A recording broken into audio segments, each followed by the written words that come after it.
Inakala ng lahat na siya ay isang taunang lalaki, ngunit siya pala ang pinakamalakas na Demon Slayer na nagligtas sa mundo. Si Leon ay isang 17 taong gulang na lalaki, naaakit sa mga isyu at halos wala siyang common sense. Ang teenager na ito ay nakatira kasama ang kanyang ama, si Luis, sa isang mundo kung saan ang mga demonyo ay nagtatago sa mga tao at bumibiktima sa kanila ng palihim. Bilang Mackay Knights, sina Leon at Luis ay may supernatural na kapangyarihan at hindi kapani-paniwalang armor para tugisin ang mga kakilakilabot na ito.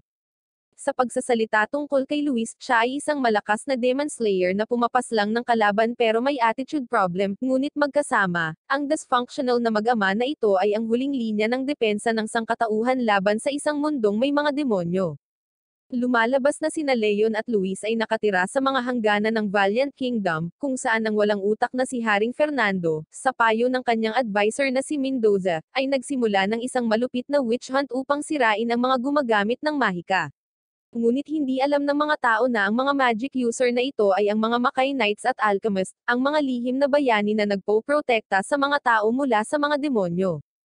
17 taon na ang nakalilipas sa panahon ng isa sa mga pangangaso na ito, isang Mackay Alchemist na nagngangalang Ana ang sinunog habang isinilang ang kanyang anak na si Leon.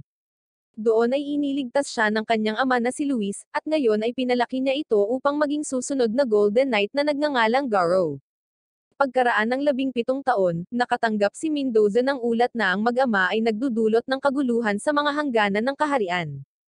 Ipinadala niya ang mga sundalo upang tugisin sila, sa takot na baka ito ay anak ni Ana. Ngunit sa sandaling salakayin ng mga sundalo ang kanyang kubo, humarap si Leon sa kanila, ibinalita na minana niya ang dugo ng mga Mackay Knight. Hindi nagtagal, iwinagayway niya ang kanyang espada sa hangin at naging maalamat na Golden Knight na si Garo. Tumalon siya sa himpapawid at malupit na inatake ang komandante ng hukbo, tinatalo ang buhay sa kanyang mahinang katawan sa isang matinding labanan. Ang komandante ay nagbago sa isang sinumpa na demonyo, ngunit hinampad siya ni Leon sa lupa at ginamit ang kanyang hindi kapani-paniwalang espada upang hiwain ang kanyang katawan. Nang matapos ang labanan, nilapitan ni Luis ang kanyang anak na galit dahil ang kanyang ama ay abala sa pakikipagsaya sa isang babae sa halip na iligtas siya. Ngunit ipinaalam niya kay Leon na ang labanang ito ay ang huling bahagi ng kanyang pagsasanay, at ngayon ay oras na para muli silang pumunta sa kaharian at maghayganti para kay Ana. Sa kabilang banda, ang nag-iisang anak na lalaki ng hari, si Prinsipe Alfonso, ay 20 taong gulang na at handa ng maging susunod na hari ng kaharian ng Balian. Pagkatapos ng ilang araw, naabot ni Luis ang isang may puting buhok na bantay na mangkukulam na mukhang mahina ngunit may nakakabaliw na pangamoy. Inakusahan siya ni Luis na siya ang nag-utos na tapusin ang mga alchemist ng kaharian. Itinanggi niya ang mga paratang, na sinasabi na ang lahat ng ito ay ginawa ng isang impostor, at si Luis ay hindi masyadong mahina ang utak para hindi mapansin ang masamang plano. Ipinaalam niya sa kanya na ang lahat ng komunikasyon mula sa Watchdog Center ay isinara, at ang mga peking order ay ipinadala. Ang taong nasa likod ng lahat ng ito ay si Minister Mendoza, isang pari na dating mahigpit na suportado ng konseho. Sinabi ni Luis sa Watchdog Witch na kinokontrol ni Mendoza ang mga demonyo ngayon. Nang tingnan niya ang dokumento ng konseho, nalaman niyang ninakaw ang lahat. Nang marinig ito, hiniling ng mangkukulam sa kanya na alisin ang mga kakilakilabot na demonyo at alisin din si Mendoza kung kinakailangan. Pagkabalik, sinabi ni Luis kay Leo na dapat nilang ipagpatuloy ang kanilang paglalakbay, at na dapat niyang itigil ang pagiging isang nalulumbay na talunan kung gusto niyang matulog kasama ang mga kababaihan ng kaharian. Nang marinig ito, galit na tinalon ni Leon ang kanyang ama at hiniling na itigil na ang pagkakaroon ng sesyon sa mga babae dahil iniinsulto niya ang kanyang yumaon na ina. Sa kabilang banda, ginagamit ni Mendoza ang kanyang mga panlilinlang at inakusahan ng reyna ng pagkalason sa hari upang matulungan ang kanyang anak na si Alfonso na mabilis na maluklok sa trono. Nagtatanong pa nga si Mendoza kung anak nga ba ng hari si Alfonso or nakitulog siya sa ibang lalaki. Sinubukan ng reyna na ipagtanggol ang sarili, ngunit inutusan ni Mendoza ang mga sundalo na arestuhin siya. Pagkaraan ng ilang oras na paglalakad, ipinagbili ni Luis ang kanyang mga kabayo at nakipag-ugnay sa isa pang babae na nakakadiri na hinahawakan ang kanyang mukha sa harap mismo ni Leon. Binuhat ni Luis ang babae sa kanyang braso, at nagpaalam sa kanyang anak. Isinusumpa ni Leon ang kanyang ama at nagtataka kung paano nine-love ang kanyang ina sa isang tol-unan na katulad niya. Gayunpaman, nagsimula siyang maglakad sa paligid ng lungsod, at hindi nagtagal ay narating niya ang lugar kung saan ang kanyang ina ay malagim na sinunog hanggang sa masawi. Isang manggagawa na nagwawalis ng abo ang casual na nagsabi kay Leon na maraming mga babae ang nawawala sa kaharian, at ang pari ay nakahuli ng isa pang mangkukulam. Sa gabi, sinabi ni Leon sa kanyang ama ang tungkol sa mga pagkawala, at sinabi sa kanya ni Luis na ang witch na nahuli ay maaaring isang Mackay witch. Nang tanungin ni Leon kung paano niya nalaman iyon, sumagot siya na hindi lamang siya nakikipaglaro sa mga babae kundi pati na rin ang paghahalungkat ng impormasyon sa mga nangyayari sa kaharian. Sinabihan niya si Leon na tulungan siyang iligtas ang mangkukulam dahil maaari itong maging isang mahalagang kaalyado. Nang tanungin ni Leon kung bakit ang isang Mackay witch ay madaling nahuli ng pari, sumagot siya na ang mga Mackay alchemist ay hindi pinapayagan na saktan ang mga normal na tao, kaya wala siyang magawa para iligtas ang sarili. Hindi nagtagal, pumasok sina Leon at Luis sa kulungan kung saan banihag ang witch na si Ima. Gayunpaman, nakita nila na ang masamang pari ay nagbago sa isang kakilakilabot na demonyo, na handang salakayin ang mangkukulam. Hiniling ni Luis kay Leon na manguna, at ang ating bida ay tumalon sa pari, sinuntok siya sa bituka, at inatake siya ng kanyang espada. Sa kabilang banda, binati ni Luis ang mangkukulam at sinabi sa kanya na narito siya upang iligtas siya, ngunit sinabihan siya ng mangkukulam na itigil ang pagiging nagmamalasakit sa kanyang sarili dahil hindi niya kailangan ng anumang tulong. Hindi nagtagal, kinalas niya ang kanyang sarili at tumalon upang tulungan si Leon, ngunit hiniling niya sa kanya na umalis sa kanyang daan. Biglang lumipad ang kakilakilabot na demonyo, ngunit si Leon ay dumapo sa abo ng kanyang ina, at sa lalong madaling panahon ang kanyang katawan ay nagsimulang mag-alab na may kakaibang sensasyon at nag-transform siya sa Golden Knight. Si Ima, na nakikipaglaban sa demonyo ay nagulat nang makitang ang isang binatang tulad niya ay naging isang gintong kabalyero. Pinakawalan ni Leon ang kanyang lakas at nagliyab sa paligid. Napagtanto ni Luis na ang kanyang anak ay kinuha ng isang nagninangas na galit. Mabilis siyang nag-transform sa isang kabalyero upang pigilan si Leon na magdulot ng mas maraming pinsala. Hiniling niya sa nagngangalit na Leon na umiwas sa apoy na nasa loob niya at huwag matupok nito. Sa wakas, tinusok niya si Leon gamit ang kanyang espada upang tulungan siyang makabalik sa kanyang katinuan. Sa kabilang banda, tinapos ni Ima ang masamang pari na demonyo. Nang maglaon, nalaman ni Alfonso ang tungkol sa pag-aresto sa kanyang ina at mabilis na umalis kasama ang kanyang kabayo upang tulungan siya, ngunit hiniling siya ng reyna na tumakas dahil pinagtaksilan sila ni Mendoza. Hinihiling niya sa kanya na bumalik kapag siya ay mas malakas at bawiin ang kaharian, tulad ng maalamat na kabalyero ng liwanag. Kaya, nagpa siya si Alfonso na tumakas at bumalik mamaya upang iligtas ang kanyang mga magulang. Kinabukasan nang nakaupo sina Luis at Leon sa isang inn at tinatalakay ang kanilang susunod na plano ng pagkilos, binisita sila ni Ima. Nang makita siya, nagsimulang kumilos muli si Leon na parang baliw, ngunit sumabad si Luis at hiniling siyang sumama sa kanila para uminom. Pagkatapos ng ilang maliit na pag-uusap, sinabi ni Luis kay Ima na hiniling niya kay Priest Galf, ang pinakamataas na antas ng pari ng distrito, na ayusin ang manoring para kay Leon upang matulungan siyang maging isang ganap na Golden Knight. Hindi nagtagal, tiningnan niya ang nasugatan na braso ni Leon na nag-uugnay sa kanya sa alaala ng kanyang ina, at naaawa siya sa binatang lalaki na nawalan ng ina ng napakabata. Kinaumagahan, ang mag-ama ay tumungo sa bundok upang salubungin si Galf at kunin ang singsing, ngunit napagkamalan sila ng estudyante ni Galf na mga kakilakilabot at nagsimulang umatake.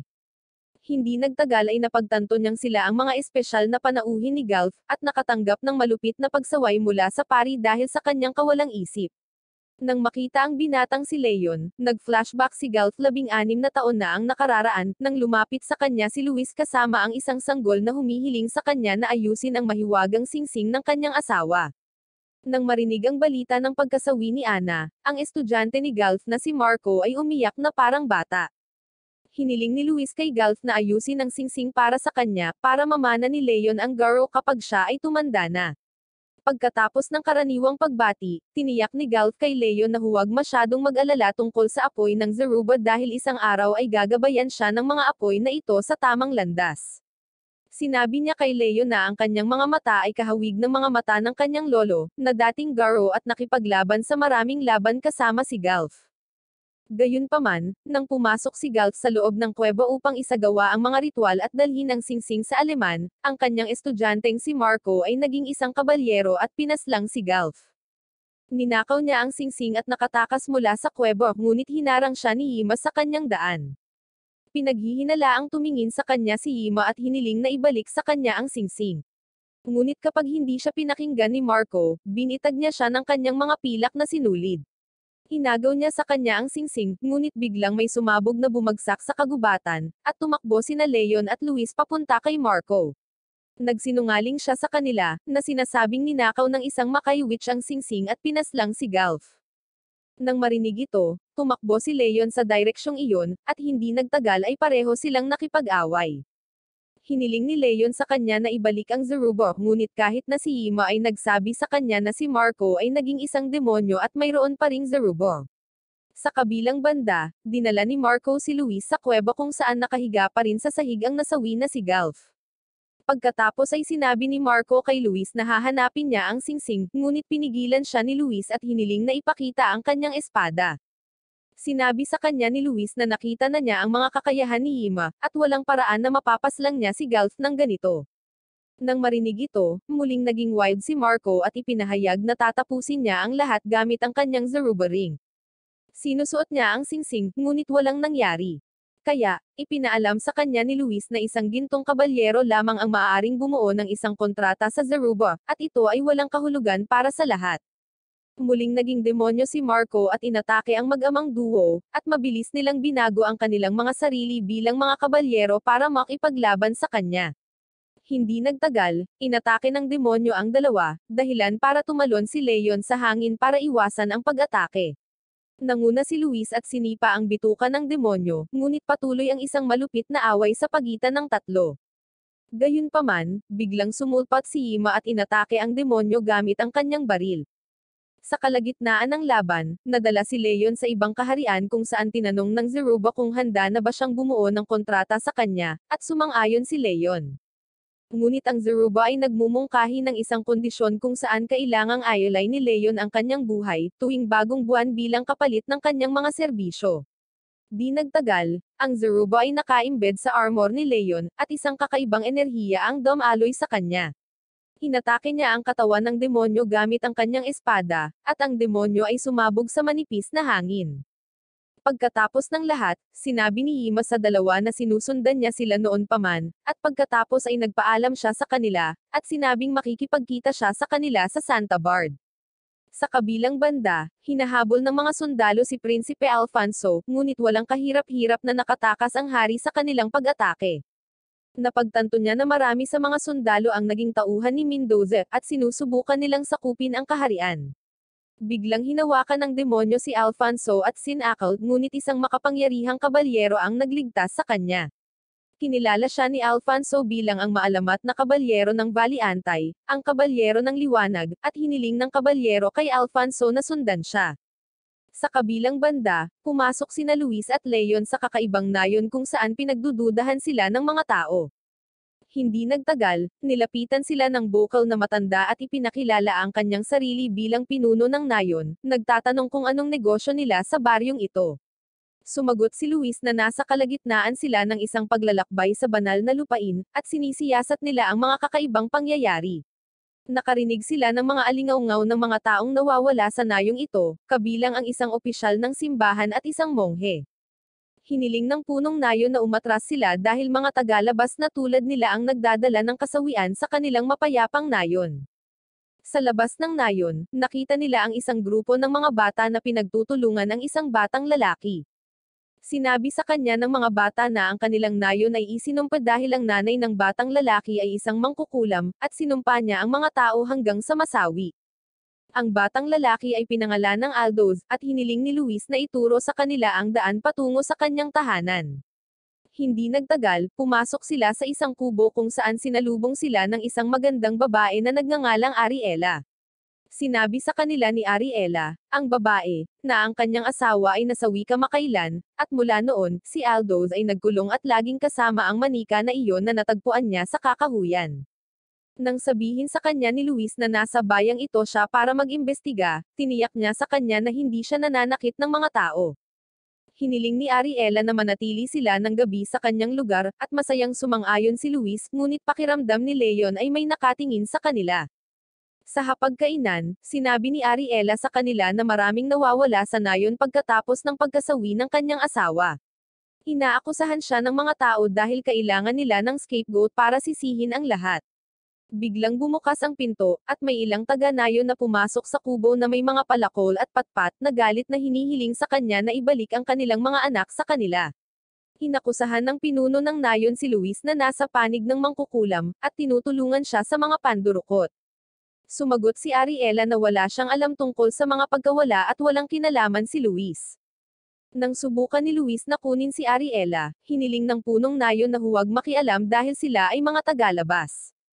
Hindi nagtagal, inaresto si Ariela, ngunit nakatakas si Aldoz. Hiniling ni Luis kay Leo na sundan ang bata habang papunta siya at hahanapin si Ariela. Hindi nagtagal, sinunog ni Luis ang bahay ng punong nayon upang magambala ang lahat at iligtas si Ariela, ngunit hindi sila nakatakas dahil nahanap sila ng pinuno ng nayon. Tinanong ni Luis kung ano ang balak nilang gawin kay Ariela dahil alam niyang may mga hindi magandang libangan ang mga taga-nayon.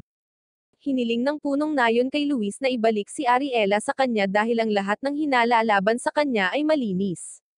Sa kabilang banda, natagpuan ni Leon si Aldo sa isang kakaibang kubo sa kagubatan. Lumingalinga siya sa paligid para mag-imbestiga, at nalaman niyang ang kubo ay puno ng mga manikang kahoy na hugis ng mga totoong tao. Ibinalik ni Leon si Aldo at tinanong kung bakit siya pumupunta sa kubo na iyon. Sumagot siya na ang mga kubo ay pag-aari ng isang mangangahoy na tinawag na demonyo ng bayan bago ang kanyang ina, at ngayon ay walang bumibisita sa kubo na iyon dahil sa tingin nila ay isinumpre ito. Dinala ni Leon si Aldo sa kanyang kubo, at sinabi sa kanya ni Luis na walang isinumpa sa nayon maliban kay Aldo ngunit siya na ang bahala dito. Hindi nagtagal, na-hypnotize nila si Aldo ngunit hindi siya nagpakita ng anumang palatandaan ng kakilekilabot. Kaya, tinanong ni Leon si Ariela kung ano ang nangyari sa mga ngahoy. Sinabi sa kanila ni Ariela na noong nakaraan, idinaos nila ang seremonyang ito upang magsagawa ng mga exorcism sa demonyo upang matigil ang mga kasawian sa nayon. Nang marinig ito, idineklara ni Leon na ang manika ni Aldoz ang isinumpang bagay, at agad siyang tumakbo palabas ng bahay upang hanapin si Aldoz. Sinubukan din siyang sundan ni Luis, ngunit binitag sila ng mga sundalo ng nayon, at napilitan siyang magtago sa loob ng kubo ni Ariela. Ang mga taga-nayon ay nagsisikap na pumasok sa kubo, at ang isang natatakot na si Ariela ay nagtapat kay Luis na ang kanyang asawa ay kasama rin sa seremonya, ngunit hindi siya nakatiis, kaya sinubukan niyang iulat ito sa simbahan. Napagtanto ni Luis na ang dahilan kung bakit pinatuloy sila ni Ariela ay para tulungan ang kanyang anak. Samantala, si Leon ay tumatakbo kasama si Aldo, at hiniling niya sa kanya na ibigay ang manika dahil sinusubukan siya nitong linlanggan, at ito ay isang napakadelikadong bagay. Biglang may lumabas na asol na liwanag mula sa manika, at naging demonyo. Mabilis na nag-transform si Leon sa kanyang night form at inatake ito gamit ang kanyang espada. Isang malupit na labanan ang sumiklab sa pagitan ng dalawa, at nang subukan ni Leon na tapusin ito, hineranggan ni Aldoz ang kanyang daan at ipinahayag na maghihiganti siya para sa kanyang ama. Sa kanyang kakilakilabot, nakita niya sa kanyang sariling mga mata na pinaslang ng mga taga-nayon ang kanyang ama dahil sa pagtatangkang magulat sa simbahan. Sa kabilang banda, ang mga taga-nayon ay pumasok sa kubo at sinubukan silang salakayin, ngunit kinuha ni Luis si Ariela at nakatakas. Hindi nagtagal, pumasok ang demonyo sa kubo at sinubukang salakayin ang pinuno ng nayon, ngunit dumating si Leon sa oras at hineranggan ang pag-atake nito. Tumalon siya sa hangin at hinampas ang ulo ng demonyo, tinusok ito hanggang sa masawi. Nang makita ito, napaiyak si Aldo sa sakit, at niyakap siya ni Ariela, sinabing ikinalulungkot niya dahil hindi niya nailigtas ang kanyang ama. Kinabukasan, inaresto ang punong nayon, at umalis si Aldo sa nayon kasama ang kanyang ina upang magsimula ng bagong buhay. Habang tumatakas, si Prinsipe Alfonso at ang kabalyero ay nakatagpo ng maraming kakilekilabot na demonyo. Nang makita sila, itinanong ni Alfonso kung paano nauugnay si Minister Mendoza sa lahat ng may itim na enerhiya at kaguluhan sa kaharian. Kaya, sinabi sa kanya ng kabalyero na si Mendoza ay gumagamit ng isang ipinagbabawal na tool upang makontrol ang mga demonyo ayon sa gusto niya. Ang kanyang plano ay gamitin ang kapangyarihang iyon upang mamuno sa kaharian ng Valiente. Nang marinig ito, isang galit na prinsipe ang humiling sa kabalyero na sanayin siya upang maging mas makapangyarihan upang mailigtas niya ang kanyang ina at ang kaharian mula kay Mendoza. Ipinakilala ng kabalyero ang kanyang sarili bilang si Rafi, isang kaibigan ng yumaong Golden Knight. Kinabukasan, dinala ni Rafi si Alfonso sa isang abandonadong templo at itinuro ang estatwa ng isang gintong kabalyero. Sinabi sa kanya na matagal na ang nakalipas, alam ng mga tao na ang mga demonyo ay nagpakita mula sa Makay at nilamon ang mga tao, pati na rin ang mga Makay Knights at pari na nakipaglaban sa kanila. Ngunit ang lahat ay nakalimutan, at ngayon ang mga lumalaban sa mga kakilekilabot ay binansagan bilang mga mangkukulam at pinapaslang. Nangyari ang sistemang ito sa Valiant Kingdom kung saan ang mga Makay ay hindi makapagpapatong ng kanilang mga kamay sa mga tao. Kaya, daan-daang mga kasama niya ang pinaslang. Kinamumuhian ni Mendoza ang lahat ng mga kabalyero na nakikipaglaban sa mga demonyo, pati na rin ang kanilang mga anak. Sinabi rin sa kanya ni Rafi ang tungkol kay Ana, na siyang dakilang mangkukulam at pinaslang dahil sa pagsasabi ng masama sa hari, ngunit nanganak siya habang sinusunog siya sa kahoy. Si Ana ay may isang nakababatang kapatid na babae, at ang kanyang pangalan ay Esmeralda. Habang si Ana ay may tungkulin na lumaban bilang Makay Priest at ipinasa ang gintong baluti, ang nakababatang kapatid na babae ay inampon ng maharlikang pamilya sa sandaling siya ay ipinanganak. Ang nakababatang kapatid ni Ana ay talagang ina ni Alfonso. Kaya, nasa ugat din ng prinsipe ang dugo ng Golden Knight. Ipinaalam ni Rafi kay Alfonso na ang anak ni Ana ay nagmana na ng gintong baluti, at na-realize siguro ni Mendoza yon. Nang tanungin ni Alonso kung malakas din ba siya para labanan ang mga demonyo, hinampon siya ni Rafi ng kanyang espada, na matagumpay na naiwasan ng prinsipe. Hindi nagtagal, sumagot si Rafi na hindi siya masama sa pakikipaglaban sa espada. Di nagtagal, lihim niyang dinala si Alfonso sa Vatican City, at umupo sila ng mga kabayo upang maglakbay sa lupain ng mga ubas upang bisitahin ang Count ng Romero ng Valona. Pagkaraan ng ilang oras na paglalakbay, narating nila ang isang madilim at nakakatakot na nayon kung saan ang mga taga-nayon ay nagtakbuhan sa takot nang makita nila si Alfonso. Sinabi sa kanya ni Rafi na ito ang kanilang orihinal na destinasyon at dinala siya sa kastilyo ng Count ng Romero. Ipinaalam sa kanya ni Rafi na ang Count ay maaring ang patron ng sining at musika noon, ngunit ngayon ay hindi na siya tao. Hindi nagtagal, binuksan ni Rafi ang pinto at hiniling na sundan siya ni Alfonso. Pagkatapos, isang demonyo ang nagpakita sa harap nila, at hiniling sa kanya ni Rafi na manatili. Hindi nagtagal, inatake niya ang demonyo gamit ang kanyang espada at tinusok ito sa bibig. Hindi nagtagal, nakita ni Alfonso ang isang music hero, isang dalagang may sanggol, na humihikbi sa kanyang harapan. Biglang nagpakita ang isang demonyo at kinain ang music hero. Sinisikap ni Alfonso ang kanyang makakaya upang iligtas siya, ngunit tila walang gumagana sa demonyo. Kaya, pinakawalan ni Rafi ang kanyang knight armor, inatake ang demonyo gamit ang kanyang superpower, na nagdulot ng mga kidlat sa paligid, at sa wakas ay pinaslang ito. Sa wakas, tinanggap niya ang kahilingan ni Alfonso na ituro sa kanya ang lahat para mailigtas ang kaharian at ang kanyang ina. Sa kabilang banda, si Leon ay nahihirapang harapin ang kanyang ama at ang kanyang mga maliikot na gawain. Lumabas siya ng silid, at biglang nabuhay ang singsing ng Zerubot na nagpapaalala sa kanya na ngayon ang araw ng bagong buwan at ipinangako na tatanggapin ng Zeruba ang kanyang buhay. Biglang bumagsak si Leon sa lupa at walang malay. Lumapit si Luis sa kanyang tabi at sinubukan siyang gisingin. Dinala niya siya sa loob ng silid at pinahiga sa kama, at sa lalong madaling panahon na pagtanto na si Leon ay walang malay dahil sa kabilugan ng buwan, at isang gabi kung kailan hindi kailanman nagpakita ang gintong kabalyero. Kinaumagahan, sina Luis at Leon ay nasa isang karwahe kasama ang isang grupo ng magagandang babae, at pagkaraan ng ilang oras nakita nila ang balangkas ng lungsod ng Santa Bard kung saan nasawi ang ina ni Leon. Sa sandaling makarating sila sa lungsod, isang naiinip na Leon ang nagtanong kay Luis kung paano sila papasok sa kastilyo. Hiniling sa kanya ni Luis na ihinto ang pagiging mainipin at maghintay ng tamang oras. Una, kailangan nilang suriin ang sitwasyon. Kaya, nagpasya silang maghiwalay at mangolekta ng ilang impormasyon.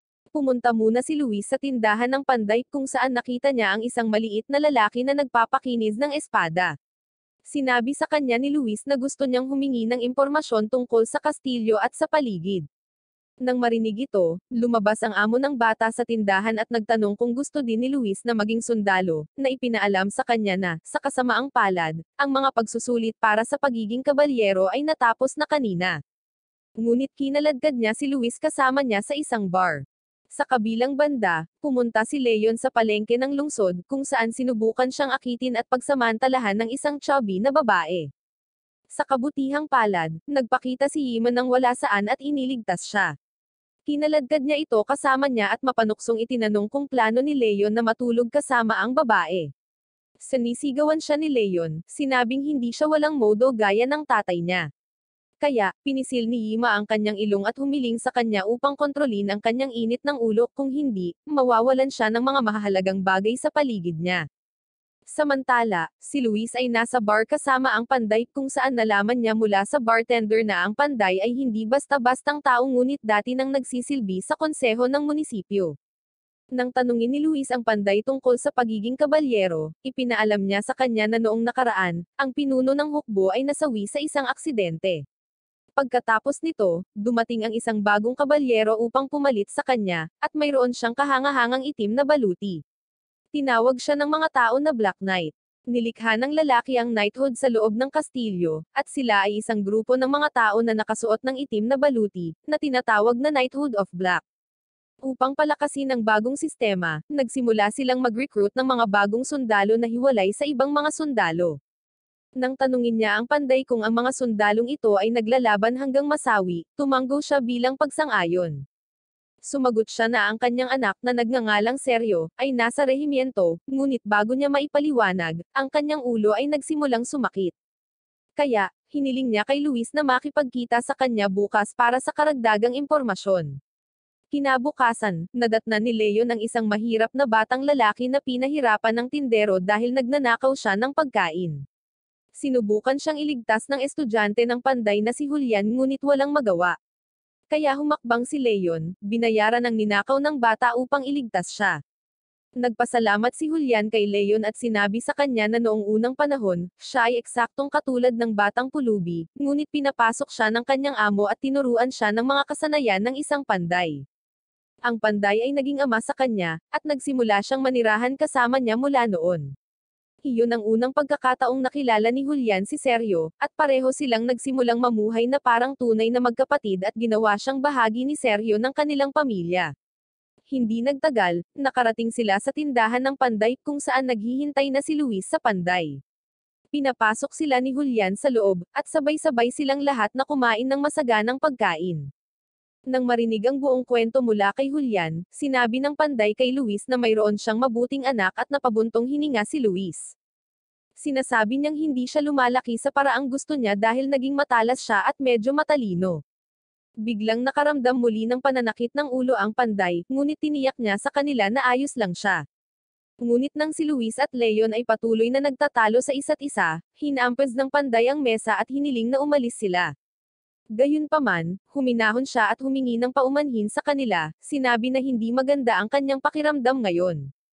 Nagdahilan sina Luis at Leon at umalis sa lugar. Ngunit tumakbo si Julian sa kanila at sinabi sa kanila na ang anak ng kanyang amo, si Seryo, ay wala na rito dahil kumuha siya ng pagsusulit sa pagiging kabalyero, at siya ay nasawi. Tanging ang espada na ginawa ng kanyang amo para kay Seryo ang naibalik sa kanila, at mula noong araw na iyon, kakaiba na ang kinikilos ng kanyang amo. Pinapanta na rin niya ang mga trabahador sa ibang tindahan, at parang estranghero siya kay Julian, na para bang sinapian siya ng kung sino. Dinala ni Julian sina Luis at Leon sa espada ni Seryo, kung saan naramdaman kaagad ni Luis na may mali. Napagtanto niya na ang mga gates ng mga demonyo ay nabuksan, na naglalabas ng kasamaan sa mundo. Ang panday, dating isang ordinaryong tao, ay sinapian ng lagim ng kawalan ng pag-asa. Ang baluktot na puwersang ito ang nagtutulak sa kanya na salakayin ang mga kabalyero sa paligid niya, ninakaw ang kanilang mga kaluluwa at nag-iiwan ng kaguluhan sa kanyang kalagayan. Ang kapaligiran ay mabigat sa takot, at ang dating tahimik na mga kalye ay napuno na ngayon ng pangamba habang ang panday ay gumagalaw sa lugar. Humakbang si Julian upang harapin siya, sinusubukang pigilan ang kanyang pag-aalsa. Gayunpaman, ang kakilekilabot sa loob ng panday ay lubusang nilamon siya. Walang pag-aalinlangan, binalingan niya si Julian at umatake na may nakakasawi na layunin. Sa sandaling iyon, dumating si Leon sa tamang oras upang iligtas si Julian sa kapahamakan. Sa pagmamasid sa sitwasyon, nagpasya si Luis na harapin ang panday mismo, alam na kakailanganin ang kanyang buong lakas upang talunin ang nilalang na ito. Naghahanda si Luis para sa labanan, na naging isang kabalyero. Ang kanyang baluti ay kumikinang sa madilim na liwanag, isang malaking kaibahan sa dilim na nakapalibot sa panday. Ang panday, na hindi nakatulad ng dati niyang pagkatao, ay gumagawa ng isa pang espada na may hindi likas na bilis at katumpakan. Ang sandata, na ginawa mula sa kawalan ng pag-asa, ay nagpapalabas ng kapahamakan. Magsisimula ang labanan, at ito ay mabangis. Umaalingaw-ngaw ang sagupaan ng mga espada sa buong gabi, na lumilikha ng nakakatakot na ritmo. Lumilipad ang mga kislap habang nagsasalpukan ang kanilang mga talent na nagbibigay liwanag sa mga lansangan sa maikling sandali. Ang palengke, kadalasang abala sa buhay, ay nagiging isang larangan ng digmaan. Ang mga tao ay sumisigaw at nagkalat, naghahanap ng kanlungan mula sa labanan na umabot sa kanilang tahanan. Si Luis ay nakikipaglaban ng may husay at determinasyon, ang bawat indayog ng kanyang espada ay maingat na kinakalkale. Ang panday, na hinimok ng kanyang kawalan ng pag-asa at ang impluwensya ng demonyo, ay umaatake ng may hilaw na kapangyarihan. Matindi ang sagupaan sa pagitan nila, mabilis at walang humpay ang kanilang mga galaw. Ang lupa ay nanginginig sa ilalim ng kanilang mga paa habang sila ay nakikipaglaban, ang bawat welga ay nagbabanta na tapusin ang laban pabor sa magkabilang panig. Sa kabila ng napakalakas na lakas ng panday, ang karanasan at pagpapasya ni Luis ay nagbibigay sa kanya ng kalamangan. Naghihintay siya ng tamang sandali, umiiwas sa isang mabangis na atake bago gumanti ng tumpak. Nakita ng kanyang talim ang marka nito, na tumusok sa katawan ng panday. Bumubulwak ang itim na dugo mula sa sugat, tumatagas sa lupa at nabahira ng mabahong-baho ang hangin. Ang panday ay naglalabas ng hindi makamundong sigaw, isang tunog na nakakagigil sa lahat ng nakakarinig nito. Nanginginig ang kanyang katawan habang nagsisimulang maglaho ang kilabot sa loob niya.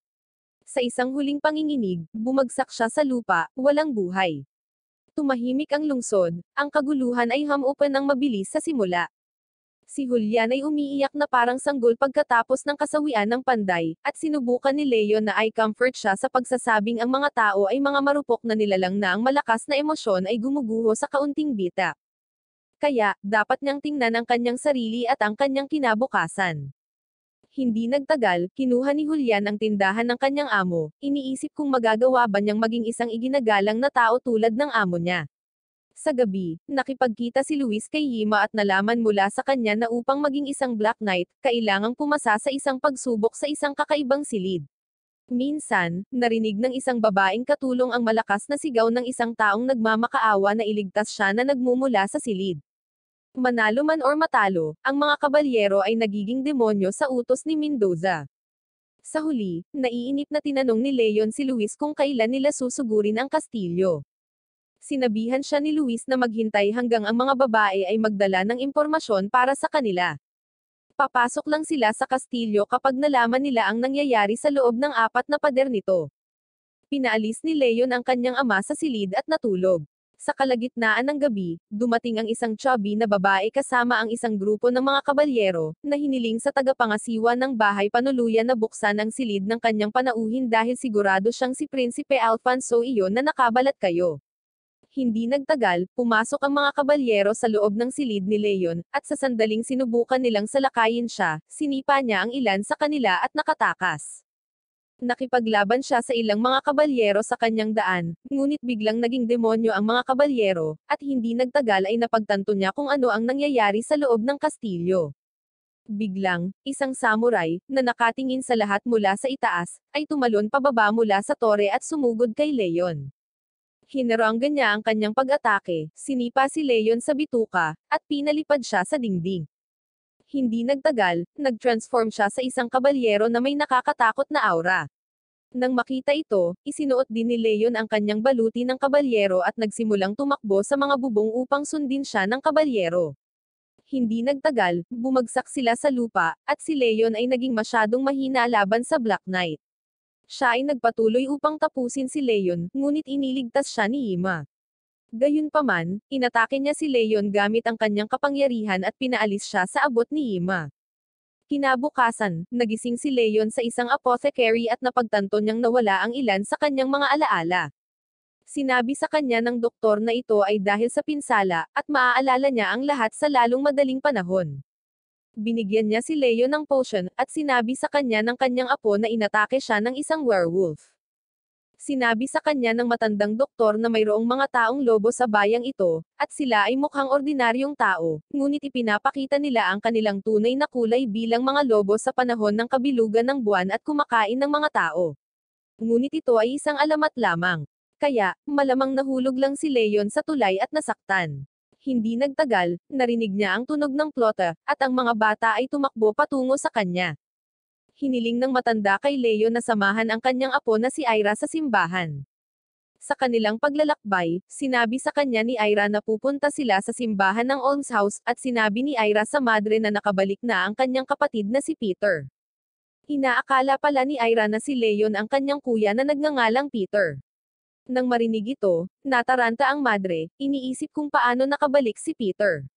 Nang tanungin ni Leon kung ano ang alam niya tungkol sa kanya, naramdaman ng madre na si Peter ay nawalan ng kanyang mga alaala, at nagpatuloy sa pagsasabi sa kanya ng mga kasinungalingan tungkol sa pagliligtas sa kanyang buhay mula sa isang grupo ng mga naglalakbay na entertainer.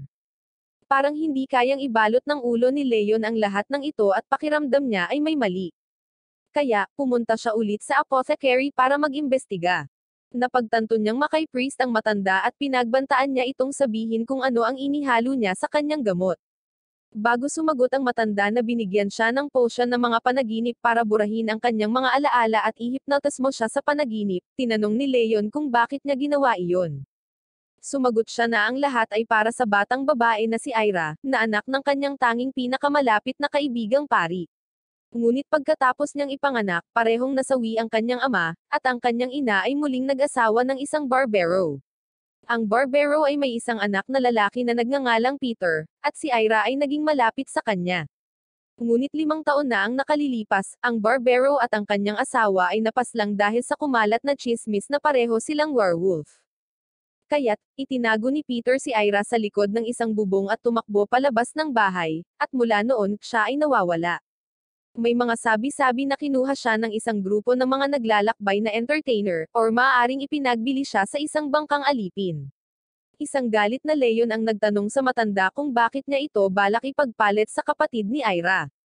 Sumagot siya na gusto niyang maranasan ni Ira ang isang masayang panaginip, at gusto niyang talikuran ni Leon ang pakikipaglaban at manirahan sa kanila. Hindi nagtagal, narinig nila ang kampana ng simbahan, at nagsimulang mag-alala ang matanda kay Ira. Kaya, tumakbo si Leon sa simbahan upang hanapin siya. Sa simbahan, nakita niya ang malungkot na madre at inakusahan siya ng pagbebenta ng mga bata sa mga mangangalakal ng alipin at mga travel entertainer.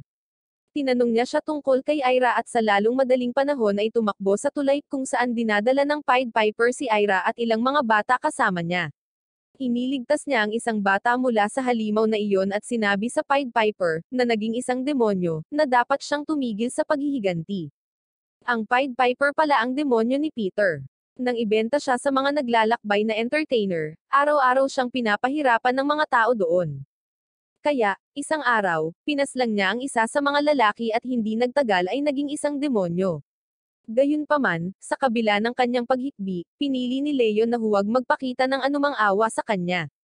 Siya ay nagpapatuloy sa pakikipag-away sa kanya, sinabi na siya ay tatapusin niya. Pagkatapos ng isang malupit na pagpapakita ng kapangyarihan, nagawa ni Leon na tapusin ang demonyo at sinabi sa mga bata na ligtas na sila ngayon. Nang makita siya, ang mga bata ay tumakbo sa takot, sumisigaw na nakakita sila ng isang demonyo. Hindi nagtagal, bumalik si Leon sa Aleman, na nagsabi sa kanya na narinig niya mula kay Yiman na natalo siya sa Dark Knight. Sinabi niya kay Leon na hindi niya ipapahiram sa kanya ang kanyang lakas at kailangan niyang harapin ang Dark Knight sa kanyang sarili. Kahapon, nasa palengke ng lungsod si Luis nang lapitan siya ng isang dalaga na sinasabing hinahabol siya. Maya-maya, isang grupo ng mga kalalakihan ang nagpakita at hiniling kay Luis na ibigay sa kanila ang babae. Nang tumanggi siya, tinawag nila siyang isang nakakainis na talunan at sinimulan siyang habulin upang kunin ang babae. Habang tumatakbo, nalaman niya na ang pangalan nito ay Irene, at dinala siya nito sa isang magandang tagwan. Pumasok sila sa isang lumang kubo, at iminungkahi ni Luis na maghintay sila doon hanggang sa maayos na ang lahat. Nagpasalamat si Irene sa kanya at ipinaliwanag na minsan siyang kinutya ng mga lalaki sa isang pub. Kaya, hinampas niya ng bote ng alak ang isa sa kanila at tumakas. Sa kasamaang palad, nagkataon na nakasalubong niya sila sa palengke noong araw na iyon, na nagudyok sa kanila na sundan siya. Pasasalamat sa kanyang tulong, humingi si Luis ng isang kiss bilang kapalit sa pagliligtas sa kanyang buhay, at malugod siyang pumayag. Gayunpaman, nagbago ang mga pangyayari nang biglang nag-alis ng damit si Luis. Sa sandaling iyon, bumukas ang pinto, at pumasok ang mga tulisan, hinihiling na malaman kung ano ang ginagawa ni Luis na walang damit. Hinikayat ni Luis si Irene na tumakbo, ngunit sa kanyang pagkabigla, kinuha ni Irene ang kanyang coin pouch at tumayo kasama ng mga lalaki. Lumalabas na siya ay bahagi ng grupo na umaakit sa mga manlalakbay sa mga bitag upang pagnakawan sila. Pagkatapos ay nagsimulang habulin ng mga lalaki si Luis na ngayon ay walang damit, pinilit siyang tumakbo sa mga lansangan upang makatakas. Sumabog ang kaguluhan sa lungsod habang tumatakbo si Luis, at sa lalong madaling panahon maging ang mga kabalyero ay sumali sa pagtugis. Desperado na magtago, nakahanap si Luis ng laundry shop at nanghiram ng bedsheet sa isang babae roon para itago ang kanyang asset. Gayunpaman, hindi nagtagal ay dumating ang mga kabalyero at pinaulanan ng palaso ang babae. Nasalo ni Luis ang palaso sa himpapawid, iniligtas siya. Hinimok siya ng babae na tumakbo at iligtas ang kanyang sarili, at ipinagpatuloy niya ang kanyang pagtakas sa mga kabalyero na humahabol sa kanya. Tulad ng mga bagay na tila walang pag-asa, si Ima ay dumating upang iligtas siya. Ginamit niya ang kanyang silver thread para kumapit sa isang poste, na naging sanhi ng pagkakadapa ng mga kabalyero at ng kanilang mga kabayo at unang nabangga ang ulo. Nang maglaon, sinabi sa kanya ni Ima ang lahat tungkol sa pagkatalo ni Leon sa Black Knight na pinangalan ng Bernard. Nang tanungin ni Luis kung nasaan ang kanyang anak, sinabi nito sa kanya na halos hindi ito nakaligtas sa kasawian.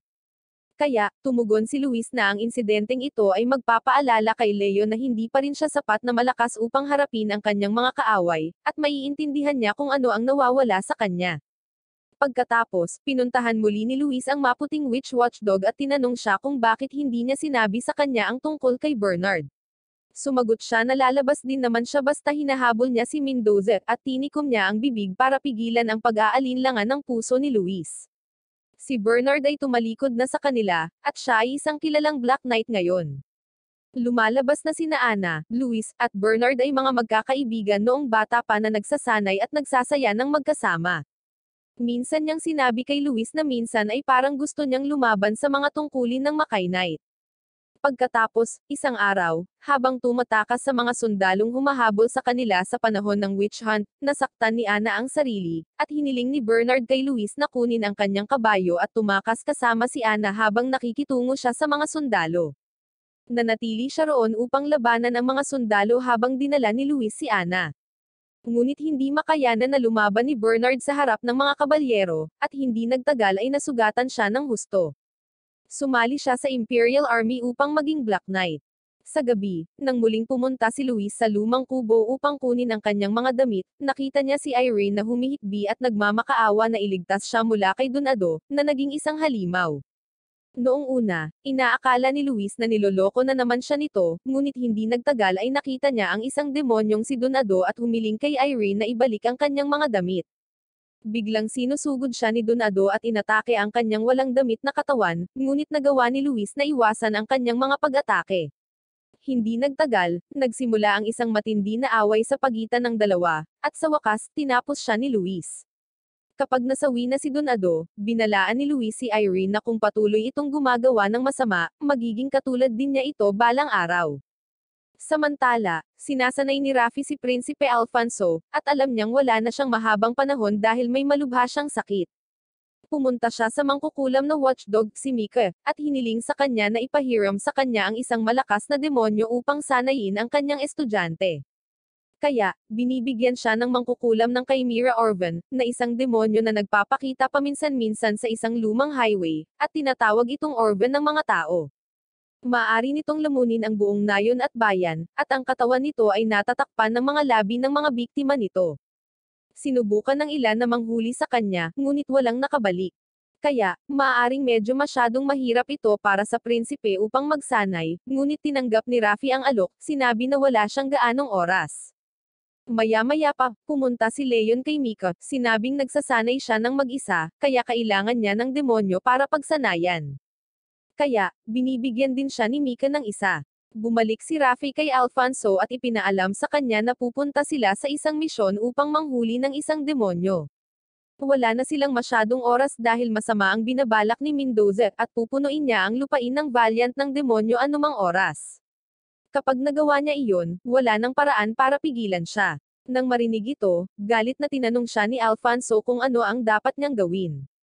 Kaya, sinabi sa kanya ni Rafi na mayroong demonyo na Orvan, at maraming mga kabalyero ang nabigong talunin siya. Kinabukasan, sinabi ni Rafi kay Alfonso na kung magtatagumpay siya sa misyong ito, makakakuha siya ng sariling baluti ng kabalyero. Hindi nagtagal, pumunta ang prinsipe sa kanyang misyon. Samantala, papunta na rin si Leon sa Orvan dahil pinadala siya ni Mika para labanan ang Chimera. Hindi nagtagal, nakita niya si Alfonso at ang isang tindero na nagtatalo sa isa't isa. Hindi sinasadyang nabunggo ng tindero si Alfonso at nabasag ang kanyang kaldero, at ngayon ay hinihiling niya kay Alfonso na magbayad para dito. Kinuha ni Leo ng isa sa mga piraso at inanunsyo na ito ay parang lumang walang lalagyan na palayok na mahahanap kahit saan, at hiniling sa tindero na huminto sa pag-uugaling parang isang bata. Matapos mailantad sa harap ng lahat, ang lalaki ay tumakbo palayo, at hiniling ni Leon kay Alfonso na mag-ingat sa mga panlilinlang na ito. Pagkatapos, iniligtas niya si Alfonso mula sa isang grupo ng mga kababaihan at dinala siya sa isang lokal na inn. Pareho silang nagpakilala sa isa't isa, at nang malaman ni Leon na ang kanyang pangalan ay Alfonso, tinanong niya kung magiging okay ba siya sa pangalang ito dahil hinahanap ng lahat sa lungsod ang prinsipe na Alfonso din ang pangalan. Sumagot si Alfonso na magiging maayos siya, at sa lalong madaling panahon ay naghiwalay na sila ng landas. Sa gabi, tumungo si Leon patungo sa tulay, determinadong harapin ang demonyo. Sa kanyang paglalakbay, napansin niya si Alonso na tumatakbo sa parehong direksyon. Hindi nakilala ni Leon si Alfonso at ipinagpalagay na siya ay isang demonyo, kaya sinimulan niya itong habulin. Sa kalaunan, nagkaharap sila at pareho silang nagulat nang makitang muli ang isa't isa. Gayunpaman, hindi nila ibinunyag ang kanilang tunay na mga dahilan kung bakit sila naruroon, at sa halip ay naglalakad ng magkatabi. Iminumungkahi ni Leo na dapat bumalik si Alfonso sa inn, ngunit tumanggi si Alfonso, sinabing mayroon siyang misyon na dapat tapusin. Nagiging malinaw na pareho silang may layunin habang papalapit sila sa bangin. Isang malakas na bagzo ng hangin ang humampid sa kanilang mga mukha. Tumakbo sila patungo sa gilid at nakakita ng napakalaking, nakakatakot na istruktura na pinalamutian ng mga bungo at nakakatakot na artifact. Ang istruktura ay gumagalaw at bigla silang inaatake ng isang sandata. Sa kabutihang palad, nakaiwas sila sa pag-atake. Nagsimulang magtalo ang dalawa kung sino ang lalaban sa Chimera, ngunit hindi sila umaatras. Iginiit ni Leo na dapat niyang talunin ang demonyo para maging makainay. Ang Chimera, gayunpaman, ay nakatuon sa mga pag-atake nito kay Alfonso, na gumagamit lamang ng isang ordinaryong espada. Sa kabila ng kawalan na ito, tumangging sumuko si Alfonso. Nanguna si Leon laban sa mga sakit na pag-atake ng Chimera, na nagpapahintulot kay Alfonso na tumuon sa paghahanap ng mahinang lugar ng Chimera at nagsisimula ang laban ng tame time. Umakyat si Alfonso sa ibabaw ng istruktura, hinahanap ang totoong Chimera, habang nakikipaglaban si Leon sa mga bungo na nakapalibot dito. Iniiwasan ni Alfonso ang mga welga ng Chimera at nagawang salakayin ang pinto ng istruktura. Saglit, huminto ang Chimera sa paggalaw, ngunit pagkatapos ay bumukas ang pinto, naglabas ng kakaibang lakas ng enerhiya. Nasusunog ang lupa, at ang mga bukid sa malapit ay natupok sa apoy. Binalaan ni Leon si Alfonso na ang pagpapatuloy ng labanan ay maglalagay sa panganib sa mga nayon at bayan. Walang pag-aalinlangan, si Leon ay nag-transform sa isang kabalyero at sumugod sa Chimera. Itinutok niya ang kanyang talem sa napakalaking bibig nito habang iniiwasan ang walang tigil na pag-atake nito. Kinulong ng Chimera si Leon sa pagitan ng matatalas nitong ngipin, na ikinagulat ni Alfonso. Iniisip niya kung maililigtas niya ba si Leon, or kung ang sitwasyon ay hindi abot ng kanyang kontrol. Sa sandaling iyon, nagpakita si Master Rafi sa tulay. Sinabi niya kay Alfonso na kapag ang isang mandirigma ay humawak ng espada, wala nang balikan. Ang isang kabalyero ay dapat lumaban hanggang sa kanilang huling hininga. Hinugot ni Rafi ang kanyang espada at naging Knight of Light. Sa hindi natitinag na determinasyon, sumugod siya sa Chimera upang iligtas si Leon. Isang malakas na pag-atake ang pinakawalan ni Rafi sa Chimera, ngunit gumanti ito sa pamamagitan ng pag-atake sa kanya gamit ang mga galamay nito. Malubhang nasugatan, sinabihan ni Rafi si Alfonso na kunin ang kanyang talem at tanggapin ang responsibilidad na maging Makai Knight. Sa kanyang mga huling sandali, ipinahayag niya na ang kanyang baluti, ang armor ng Gaia, ay pag-aari na ngayon ni Alfonso. Nilamon ng Chimera si Rafi ng buo.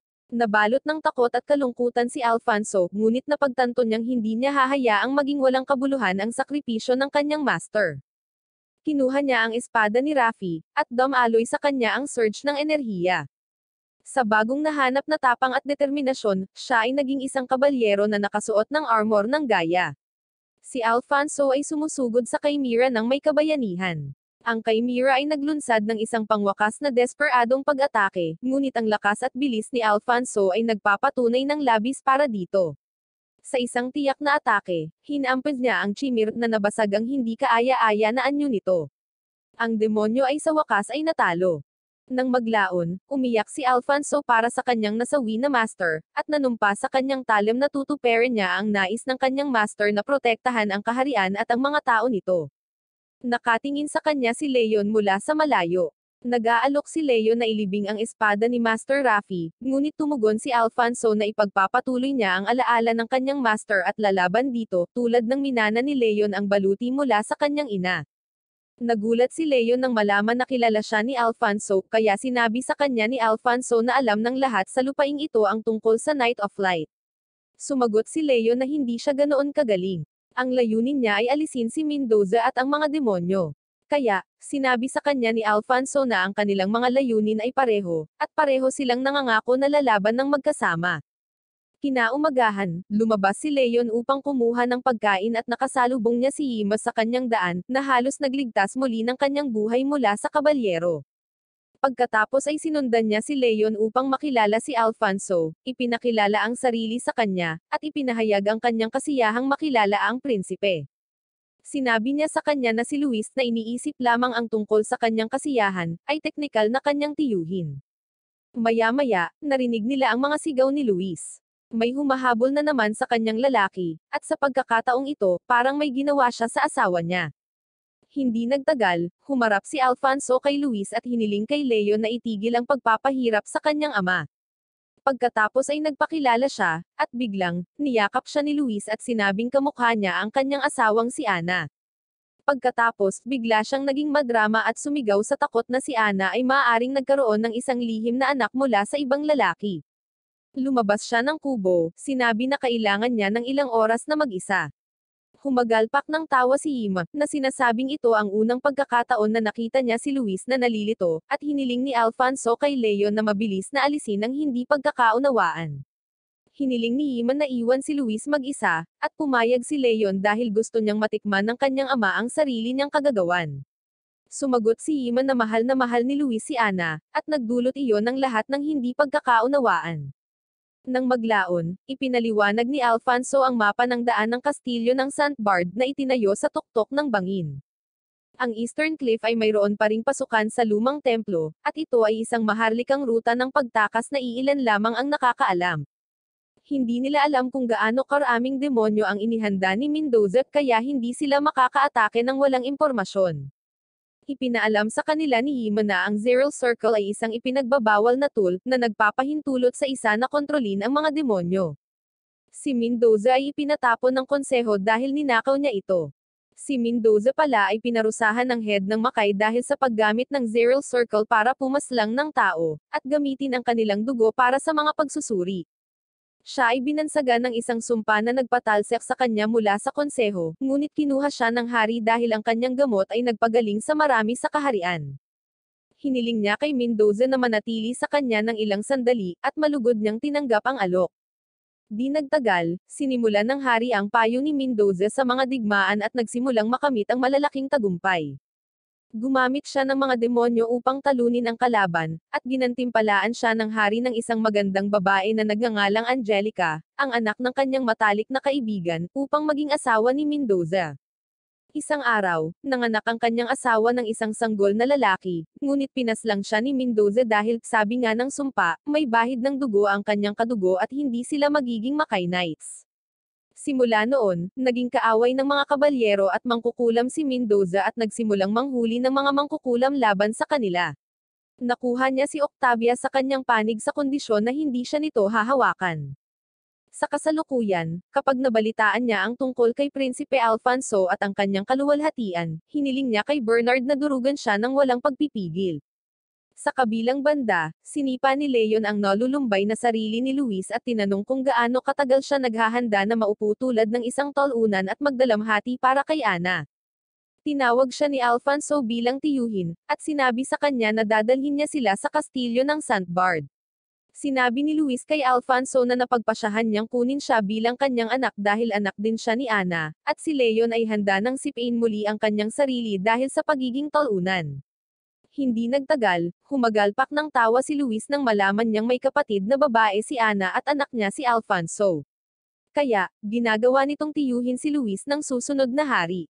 Nang maglaon nang tanungin ni Luis si Ima kung bakit labis siyang nag-aalala kay Leon, sumagot siya na ito ay dahil ang mga marka sa kanyang katawan ay lubhang mapanganib at sila ay tumutugon ng agresibo sa kanyang defensive instincts.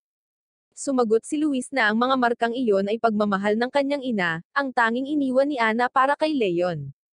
Hindi nagtagal, nagpaalam si Ima sa kanila, at sinabi kay Luis na hindi na niya sila makakasama dahil nangangaso siya ng isang partikular na demonyo. Nagpaalam si Luis at makikipag-inuman sa kanya kung babalik itong buhay.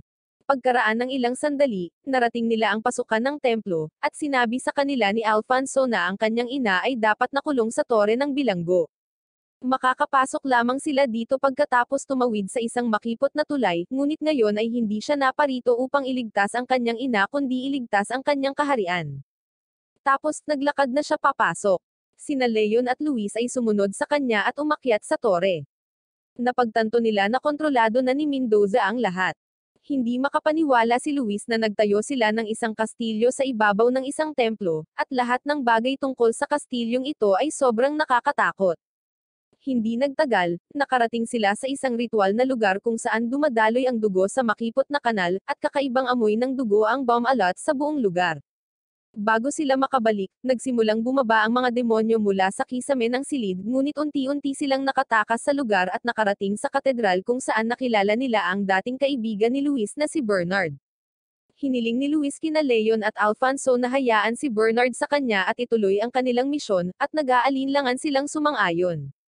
Hindi nagtagal, nagsimula silang mag-away na parang mga pusa at aso, at pinalipad ni Luis si Bernard sa buong silid sa isang pag-atake.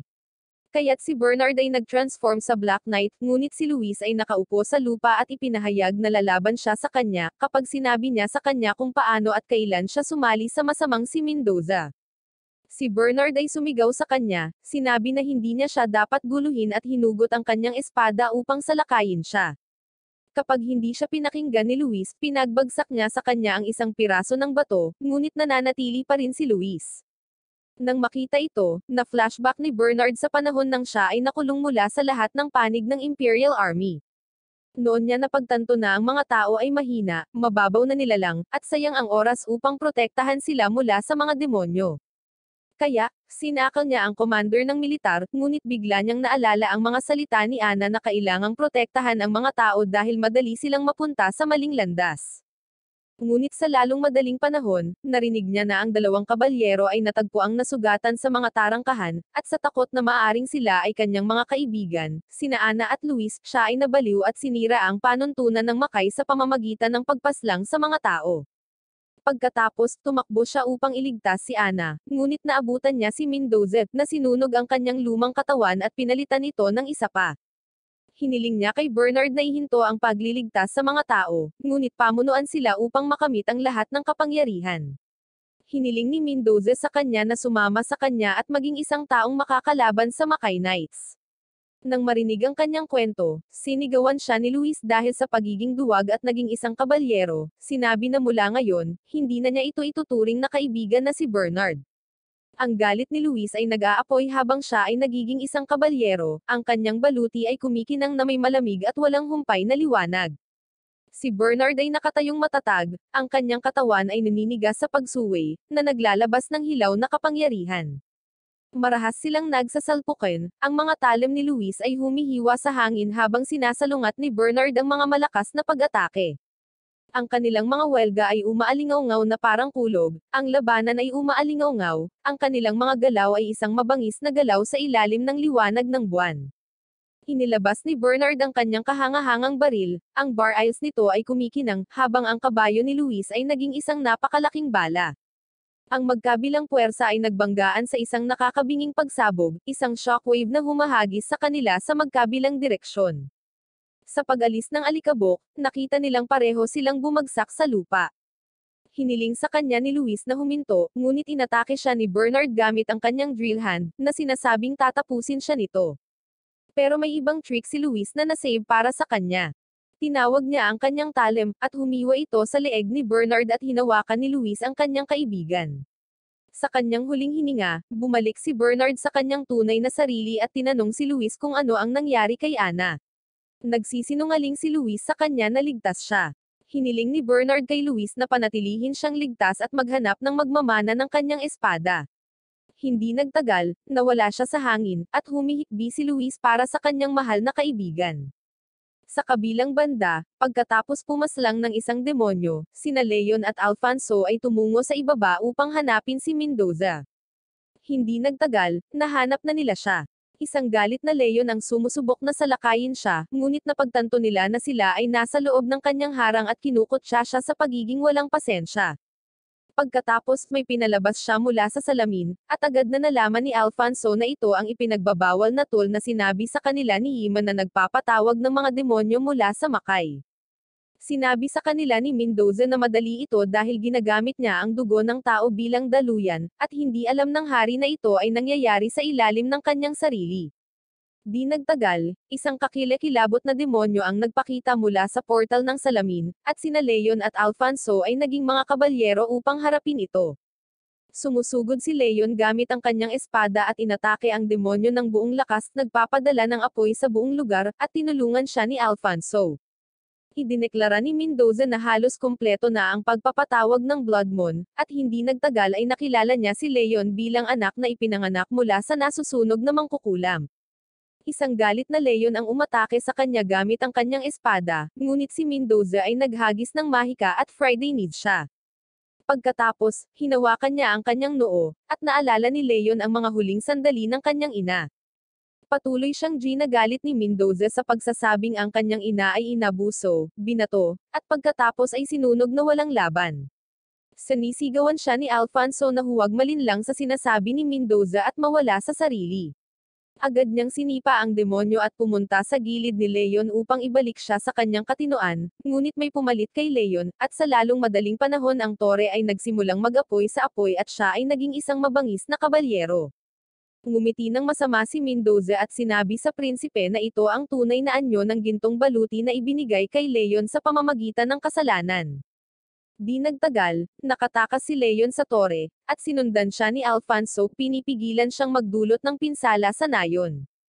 Nagsimulang mag-alab ang nayon sa ilalim ng galit ni Leon, at iniisip ni Alfonso kung ito ba ang tunay na mukha ng Golden Knight na dapat magligtas sa mundo.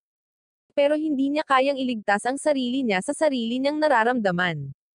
Humingi ng paumanhin si Alfonso kay Luis at inatake si Leon, ngunit sinabihan siya ng isang sugatang Luis na pindutin ang emblem sa balakang ni Leon, at ang kanyang baluti ay matatanggal. Nakiusap siya kay Alfonso na gawin ito ng mabilis bago siya mahulog sa panig ng kadiliman. Tumalon si Alfonso patungo kay Leon, sinusubukan siyang pigilan, ngunit ganap na wala sa kontrol si Leon. Sa sandaling iyon, dumating si Ima at nagpana ng nagyayelong palaso kay Leon, na nagpabagal sa kanya. Nagbibigay ito kay Alfonso ng sapat na oras upang hampasin ang emblem ni Leon gamit ang kanyang espada. Nabasag ng tama ang baluti ni Leon, at nagsimula siyang mahulog sa madilim na kalangitan. Walang magawa si Luis na nanunood, tumutulo ang mga luha sa kanyang mukha, na konsensya sa hindi pagpigil sa paghahanap ni Leon para sa paghihiganti kahit na pagkatapos ng 17 taon. Bago tumama si Leon sa lupa, ginamit ni Ima ang kanyang mahika para ibaba ang isang tore para mas alo siya. Sinabi niya kay Luis na hawakan si Leon, at mabilis itong sumunod. Ilang sandali pa, ligtas na napunta si Leon sa mga bisig ni Luis.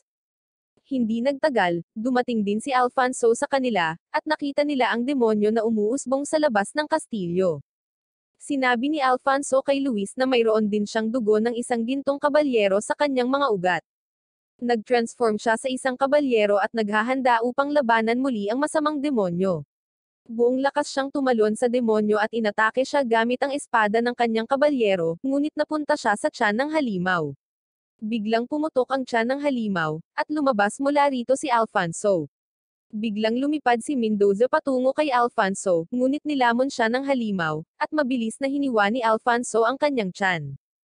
Pagkaraan ng ilang oras, bumalik si Leon sa kanyang katinoan at hiniling ang kanyang baluti.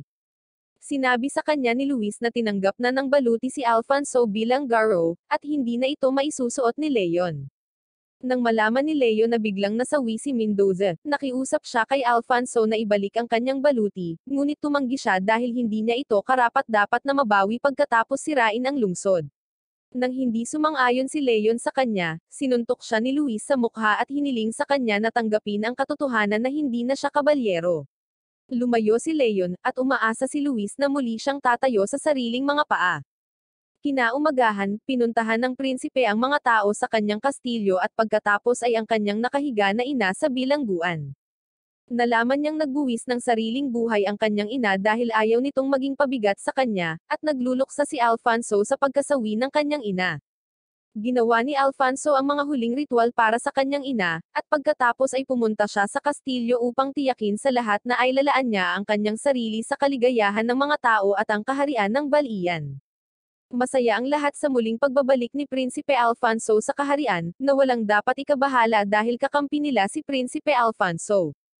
Sa kabilang banda, nahiwalay sina Leon at Luis sa isa't isa. Ang isang nasugatan na Luis ay kinuha ng tagapaglaba, na nag-aalaga sa kanya, habang ang mga pinsala ni Leon ay inaalagaan ng isang babae sa baryo na nagngangalang Laura. Pagkaraan ng 10 araw, sa wakas ay kinausap ni Leon si Laura, at tinawag ng babae ang kanyang mga lolo't lola at ina. Hinahain nila siya ng pagkain, at nang tanungin ni Leon kung bakit nila siya niligtas, nagbibiro ang lola, sinabing mahihirapan silang itapon ang katawan niya, kaya mas mabuting gumaling siya kaagad at umalis kaagad. Kinaumagahan, pinapunta ng matandang babae si Leon upang samahan ang kanyang apo na si Laura sa bahay ng Panginoon.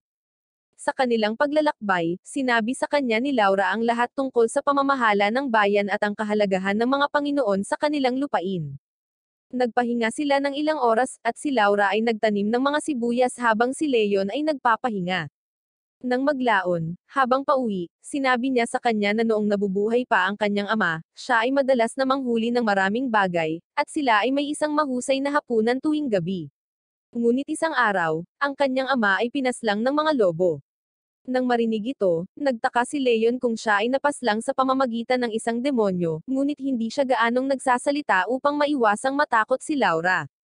Samantala, ginagampanan ni Prinsipe Alfonso ang kanyang mga tungkulin bilang hari at Garo Knight kasama ang kanyang tiyuhin na si Luis. Sa araw, nakikinig siya sa mga hinaing ng mga tao sa kanyang kaharian, at sa gabi, pinapaslang niya ang mga demonyo upang matupad ang kanyang tungkulin bilang Garo Knight.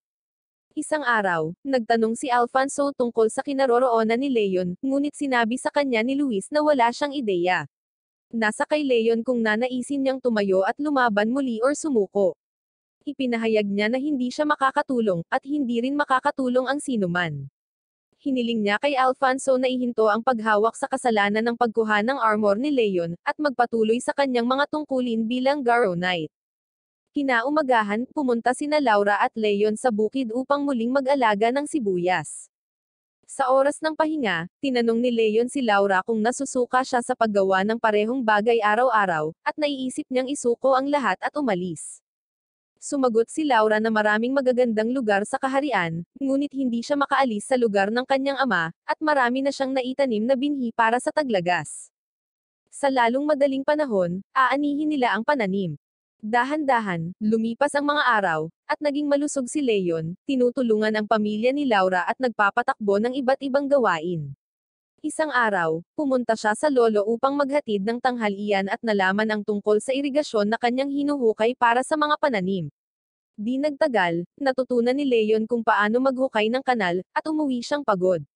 Nagsisimula na siyang kumain ng mas marami at nakatulog ng maayos dahil araw-araw siyang nagtatrabaho ng husto. Di nagtagal, ang kanal ay handa na, at ang tubig ay dumadaloy sa mga bukid ng trigo, at lahat ay nagpapasalamat kay Leon sa kanyang tulong. Palaging binibisita ni Alfonso ang kanyang ama, na humihiling sa kanya na gumaling kaagad dahil hinihintay siya ng mga tao. Pinapanatili niyang abala ang kanyang sarili sa mga boring na paksa tulad ng astronomy, matematika, teolohiya, filosofiya. Pagkatapos, inaasikaso niya ang nakabinbing mga usapin ng kaharian. Hindi alam ni Alfonso na kailangan niyang harapin ang lahat ng nakakainip na bagay tulad ng pagdalo sa mga party at aristokratikong pagpupulong.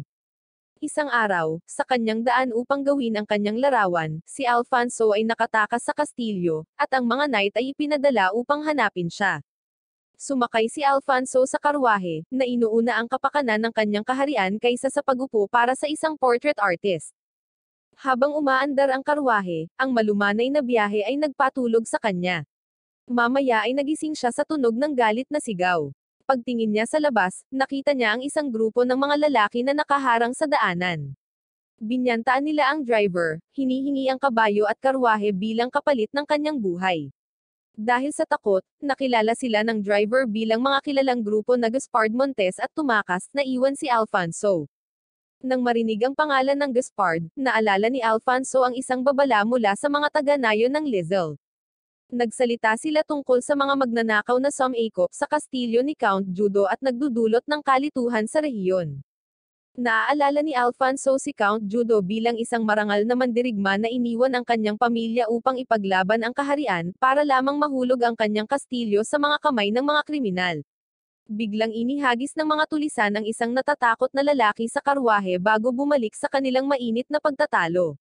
Mabilis na sinenyasan ni Alfonso ang lalaki na manatiling tahimik, tinasa ng mabuti ang sitwasyon.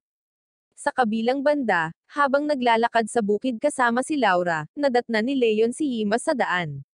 Sinabi niya sa kanya na pupunta siya sa ibang paglalakbay. Tinanong siya ni Leon tungkol sa Santa Bard, at sinabi sa kanya ni Hima na ganap na bumalik sa normal ang bayan at akmang-akma si Alfonso sa papel ng Golden Knight. Samantala, ang mga magnanakaw ay nakarating sa kastilyo, at sa sandaling maalis nila ang takip ng karwahe, ang prinsipe ay lumabas mula rito at pinaulanan sila ng suntok. Sinuntok ng kanilang pinuno ang prinsipe, ngunit sa huli ay gumawa siya ng malaking butas sa dingding habang iniiwasan siya ni Alfonso. Ngunit biglang lumabas si Luis sa kastilyo, at ang prinsipe ay natarante nang makita ang kanyang tiyuhin na may kasamang grupo ng mga magnanakaw. Di nagtagal, sabay silang kumain ng tanghalian, at tinawagan ng lalaki si Luis na boss, sinabing hindi niya alam na mahuhuli niya ang pamangkin ni Luis. Doon nalaman ni Alfonso na ang Gaspard ay hindi grupo ng mga magnanakaw kundi ang mga taga-Lizelle na patuloy na nakikipag-away sa kanila para sa mga personal na dahilan. Ang batang lalaki na nahuli nila minsan ay hindi nirerespeto ang anak na babae ng pinuno, kaya't dinala nila ito. So technically, sila ang unang nagsimula ng laban. Ipinagtanggol ng anak na babae ng pinuno ang lalaki, na nagngangalang Maro, na sinabing binigyan lamang siya ng isang liham na puno ng magagandang salita. Sumagot si Luis na ang parehong mga bata ay may gusto sa isa't isa, kaya ang pinuno ay dapat na itigil ang pakikialam. Ngunit sinabi ng matigas na ulo na hepe na dinala niya ang bata para humingi ng ransom money mula sa kanyang mga magulang na bangkiro. Pagkaraan ng ilang oras, tinanong ni Alfonso kung ano ang ginagawa ni Luis sa kanila, at nalaman niyang narito si Luis upang mangolekta ng mga bulaklak para sa isang taong gusto niya. Ngunit bigla silang sinigawan ni Maro, na sinasabing ang mga puting lilis ay isinumpad dahil sila ay pinalaki ng asawa ni Count Judo, na isang mangkukulam. Si Isabela, ang asawa ng konde, ay natakot na mawala ang kanyang ganda habang hinihintay si Judo, kaya inagaw niya ang mga babae sa lugar para inumin ang kanilang dugo. Si Lord Ronaldo, na mahal din si Isabela, ay sinubukan siyang pigilan, ngunit pinaslang niya ito at itinago ang kanyang katawan sa kung saan. Kaya, isang araw, bumalik si Lord Judo at pinaslang ang kanyang asawa at ang kanyang sarili, at mula noon, ang mga liryo ay isinumpa. Nang marinig ang kanyang kwento, hinampens ng hepe ang bata sa kanyang lalaki at galit na umalis sa mesa. Pagkaalis ng lahat, pinahahalagahan ni Alfonso ang kanyang tiyuhin, na nauna sa kanya upang suriin kung mayroong anumang kakilakilabot sa rehiyong ito, na nagkukunwaring pumunta siya upang mamitas ng mga bulaklak para sa ilang babae. Sa gabi, si Fiona, ang anak na babae ng hepe, ay pumasok sa bilangguan at sinabi kay Morrow na siya ay dumating upang iligtas siya, ngunit hindi niya sinasadyang napandot ang isang laryo na nagbubukas ng isang fleet ng hagdan patungo sa basement sa harap nila. Pagbaba nilang dalawa sa hagdan, nakita nila ang isang kalansay at isang lalaki na magkayakap. Nang makita ito, sinabi ni Morrow na isa talagang mangkukulam si Isabella, gaya ng sinabi ng lahat. Ngunit bigla, sa isang aksidente, tinatanggal ni Morrow ang selyo kay Judo, at sa lalong madaling panahon ang kanyang kaluluwa ay lumaya. Sa kabilang banda, natuklasan ni Luis at Alfonso ang tala-arawan ni Isabella, at nalaman nilang isa rin itong Macay Priest. Parehong naging demonyo si Count Judo at Lord Ronaldo, ngunit mukhang naging demonyo muna si Ronaldo dahil hindi natupad ang isang nais niyang maging mas malakas kaysa kay Judo. Naingat siya sa lakas ni Judo at naging demonyo siya sa kanyang sarili. Ngunit pinagtibay ng mga kakilakilabot ang kanilang personalidad sa host at kumilos bilang mga karibal, na nakikipagkompetensya upang makita kung sino ang kukonsumo ng mas maraming tao kaysa sa iba. Kaya, lumipat sila mula sa digmaan patungo sa digmaan, umaatake at umiinom ng dugo ng mga babae. Nang malaman na si Isabella ang nagbuklod kay Ronaldo sa kastilyo, ginamit niya ang sarili niyang dugo para aisil ang asawa sa basement, at nasawi siya sa proseso. Ang mga puting liryo ay ang mga kasangkapang medium na ginamit niya sa pagtatatak ng mga demonyo, at bigla silang nakarinig ng malakas na sigaw. Lumabas sa basement sina Alfonso at Morrow para makita si Judo na bihag si Fiona. Samantala, ang hepe ay nasa niban ng kaluluwa ni Ronaldo, na naging isang malakas na halimaw. Si Judo at ang hepe ay nag-aaway, ang kanilang tunggalian ay nagtutulak sa kanila sa kanilang mga limitasyon. Nakatakas si Judo kasama si Fiona, at hinabol siya ni Alfonso sa rooftop ng kastilyo. Doon, kinukulong ni Judo si Fiona gamit ang kanyang mga galame at naghanda upang maubos ang kanyang dugo. Hinampas ni Alfonso ang dila ni Judo gamit ang kanyang espada, sa pag-aakalang siya ay nanalo, ngunit muling bumangon si Judo. Inihagis niya si Fiona sa hangin at pinigilan si Alfonso na iligtas siya. Nag-transform si Alfonso bilang isang kabalyero at natalo si Judo. Gayunpaman, nahulog si Fiona mula sa bubong. Sa huling sandali, sinalo siya ni Morrow ngunit bumagsak sa pagsisikap. Si Julian, ang ampon ng panday, ay minana ang kanyang tindahan sa kanyang ama, at ang mga tao sa kanyang paligid ay nagbigay ng suporta sa kanya.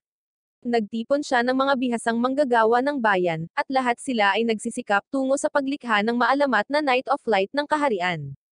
Matapos ang pagkasawi ni Mendoza, ang lungsod ng Santa Bard ay nawasak ng labanan sa pagitan ng mga kabalyero at mga demonyo.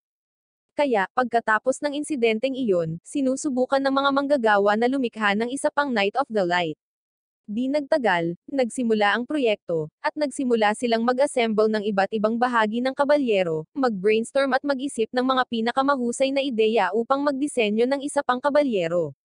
Iminumungkahi ni Julian na maglagay ng mga pakpak upang makatulong sa paglipad. Pagkatapos, nagpatuloy sila sa isang bibig na hugis lobo at baluti na pininturahan ng ginto. Kinaumagahan, kumpleto na ang replika ng knight, at nagpa siya ang isa sa mga craftsman na isuot ito. Ngunit ang baluti ay napakabigat na ang lalaki ay hindi makagalaw kahit isang paa. Kaya, ang isang babae ay nagmumungkahi na maaari nilang subukan ang paggawa ng isang gumagalaw na manika, ngunit iniisip ng iba na halos imposible na gumawa ng isang bagay na tulad nito. Nang marinig ito, sumagot si Julian na kailangan niya ng isang gabi para pag-isipan ang ideya ng isang self-moving doll. Hindi nagtagal, si Julian ay gumugol ng buong gabi sa pag-iisip at paggawa sa self-moving armor, at kinaumagahan, ipinakita niya sa kanyang mga kapwa manggagawa ang isang motor na makakatulong sa paglipat ng armor. Nang makita ang sketch ng isang bagong baluti, ang lahat ay tila nabuhayan ng loob sa kaguluhan, at nagsimula silang magtrabaho muli sa proyekto. Kinabukasan, si Carmelo, ang dalubhasang manggagawa, ay nagdala ng napakagandang makina sa pagawaan ni Julian. Ang bawat tao ay nagtitipon upang humanga sa kanyang gawa, na humanga sa disenyo at mahusay na pagkakayari nito. Ang makina ay isang mahalagang bagong bahagi para sa baluti ng kabalyero, na matagal nang ginagawa ng koponan. Maingat, ikinakabit nila ang mga bagong bahagi ng baluti, at ang pagbabago ay napakaganda. Ang baluti ngayon ay may maladyos na anyo, isang bagay na hindi pa nakita ng sino man sa workshop. Tuwang-tuwa at puno ng pag-asa ang koponan habang naghahanda silang subukan ito. Upang subukan ang bagong baluti, humakbang pasulong si Craftsman Bruno at isinuot ito. Sa una, ang makina ay gumana ng perpekto. Ang mga paggalaw ay perpekto, at ang baluti ay mukhang makapangyarihan at elegante. Ngunit pagkaraan ng maikling panahon, may mali. Ang makina ay biglang huminto sa paggana, at ang usok ay nagsimulang tumaas mula dito. Nahihirapang huminga si Bruno habang lumalabas sa armor. Siya ay pagod at nanginginig na sinasabi na ang pananatili sa loob ng makina ay may pakiramdam na maaari itong pumaslang sa kanya. Ang mood sa workshop ay nagbabago. Ang koponan ay nag-aalala at nalilito tungkol sa kung ano ang nangyari. Sa sandaling iyon, pumasok sa pagawaan si Pancho, isa pang panday na kasama ni Julian. Dala niya ang isang malaking dami ng karne at dugo, na ikinagulat ng lahat. Ipinaliwanag ni Pancho na ito ay hindi lamang ordinaryong karne, ito ay isang mahalagang bahagi ng solusyon. Pinagmamasdan niya ang baluti at itinuro na ang mga tubo sa paligid ng baywang ay masyadong gumagalaw at hindi makayanan ang presyon. Hinuhulaan niya na masisira ang mga tubo kung patuloy nilang gagamitin ang kasalukuyang disenyo. Nakinig ng mabuti si Julian at mabilis na nauunawaan ang punto ni Pancho. Ipinaliwanag niya sa grupo na ang mga bahagi ng armor na idinisenyo upang ilipat ay konektado sa pamamagitan ng mga metal pipe. Ang mga tubo na ito ay sumasala at napupunit kapag lumilipat ang baluti, na nagiging sanhi ng hindi paggana ng makina. Napagtanto ng koponan na maliban kung ayusin nila ang problemang ito, ang baluti ay mananatiling hindi magagamit. Si Pancho ay nagmumungkahi ng isang matapang at hindi pangkaraniwang solusyon. Iminungkahi niya ang paggamit ng isang espesyal na uri ng tubo upang i-connecta ang pressure device sa likod ng armor sa tiyan. Sa halip na metal, iminumungkahi niya ang paggamit ng mga tubo na ginawa mula sa maraming mga layer ng bituka, na nababaluktot at matibay sa ilalim ng presyon. Inihayag ni Pancho na nakuha niya ang mga bituka mula sa kanyang alagang baboy. Sa una, ang koponan ay nabigla sa kanyang ideya. Ang paggamit ng mga bituka sa isang makina ay parang walang katotohanan sa kanila. Gayunpaman, habang iniisip nila ito, napagtanto nila na maaaring gumana talaga ito. Nagtitiwala sila sa kakayahan at karanasan ni Pancho, kaya pumayag silang subukan ang kanyang mungkahi. Lahat ay nagsimula na magtrabaho, na nakatuon sa paggawa ng mga pagbabago ng mabilis at maingat hanggat maaari. Napuno ng aktibidad ang workshop habang inihahanda ng team ang mga bituka para gamitin sa armor. Pinutol at pinapatong nila ang mga ito ng may katumpakan, gumagawa ng mga bagong tubo upang palitan ang mga metal. Bagamat hindi pangkaraniwan ang ideya, determinado silang lutasin ang problema at gawing functional ang armor minsan at para sa lahat. Ang mga bituka ay nakakabit, at si Bruno ay pumunta upang subukan ito muli. Sa wakas, lahat sila ay sumabog sa kagalakan habang ang baluti ay nagsimulang maglakad ng madali. Sa pagkakataong ito, walang mga komplikasyon. Naluluha ang mga mata ni Julian nang maalala niya ang kanyang yumaon na amo, na humiling sa kanya na maniwala sa kanyang sarili at sa gawaing ginagawa niya. Kinabukasan, dinala nila ang baluti sa bayan, at ang mga tao ay tumitingin dito ng may pagkamangha. Ang balita tungkol sa bagong baluti na ginto ay nakarating kay Alfonso, at tinanong niya si Luis tungkol dito. Ngunit sinabi sa kanya ni Luis na hindi niya kailangang mag-abala na suriin iyon ng personal dahil marahil ito ay isang uri ng grupo ng advertising. Sa gabi, isang babae ang lumapit kay Julian at sa kanyang koponan, na nagsasabi na siya ay may kahilingan para sa Golden Knight. Pagkatapos, sinabi niya sa kanila na gabi-gabi, isang nakakatakot na demonyo ang nagpapakita, na pumapaslang sa kanilang mga alagang hayop, sumisira sa kanilang mga bukid, at kahapon ay pumaslang sa kanyang asawa. Tiniyak ni Julian sa babae na hindi niya kailangang sabihin sa kanila ang lahat ng detalye, ngunit sisiguraduhin nilang tatapusin ang halimaw na iyon. Dumating ang koponan sa kanilang destinasyon nang biglang nagpakita ang isang napakalaking oso mula sa mga palumpong. Malakas itong umungal, at mabilis na naghahanda ang koponan para harapin ito. Humakbang pasulong si Bruno sa kanyang baluti, handang harapin ang halimaw. Ang ingay ng mga dagandong at sagupaan ay pumupuno sa hangin habang ang oso ay humahampas sa baluti, nangangagat at nanginginig na galit na galit. Sa kabila ng pag-atake, si Bruno ay nakatayong matatag, hindi nagpapatinag laban sa makapangyarihang nilalang. Habang tumatagal ang labanan, isang bigla ang pagsabog ang yumanig sa lugar na ikinagulat ng lahat.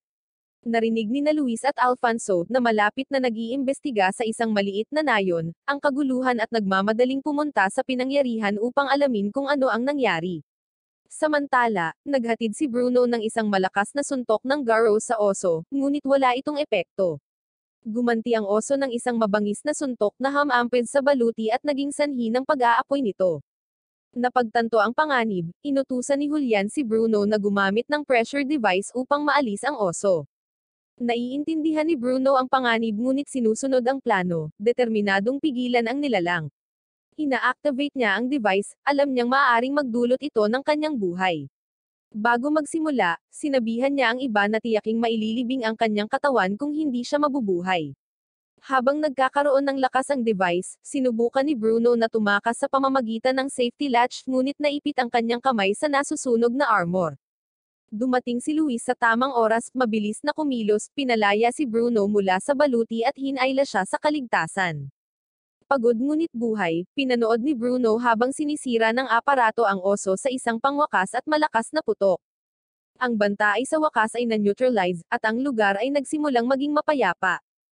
Habang ang koponan ay kumukuha ng kanilang hininga, nagpakita si Prinsipe Alfonso. Ipinaliwanag niya na siya ay personal na dumating upang siyasatin ang mga kakaibang pangyayari sa nayon. Ang koponan ay labis na naantig sa kanyang dedikasyon at pagiging hindi makasarili, batid na siya ay naglakbay ng malayo upang matiyak ang kaligtasan ng mga tao. Si Julian, na pagtagumpayan ng damdamin, ay lumuluha, na na-inspire sa pangako ng prinsipe sa kanyang mga tungkulin. Kinikilala ng prinsipe ang kanilang mga pagsisikap, pinasasalamatan sila sa kanilang katapangan at pagsusumikap. Sama-sama silang nagsisikap na maapula ang natitirang apoy na dulot ng pagsabog. Nararamdaman ng team ang panibagong pakiramdam ng layunin at pagmamalaki, batid na hindi lang sila nakaharap sa isang malaking hamon kundi nakamit din ang paggalang ng kanilang prinsipe. Sa kontrol ng apoy, ang grupo ay sumasalamin sa matinding labanan. Si Bruno ay nakahinga ng maluwag na nakaligtas, sa kabila ng malapit na kasawian, at ang koponan ay nagpapasalamat sa pagkakaroon ng suporta ng isa't isa sa mga ganitong mapanganib na sitwasyon.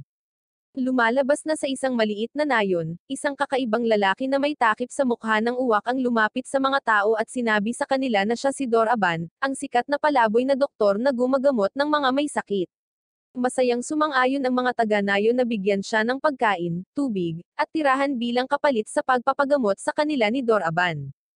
Sa parehong nayon, isang lalaki na nagnanais na maging isang doktor at makatakas sa kalunos-lunos na kalagayan ng nayon ay bumisita sa kubo ng doktor isang gabi, at hiniling sa kanya na gawin itong kanyang estudyante.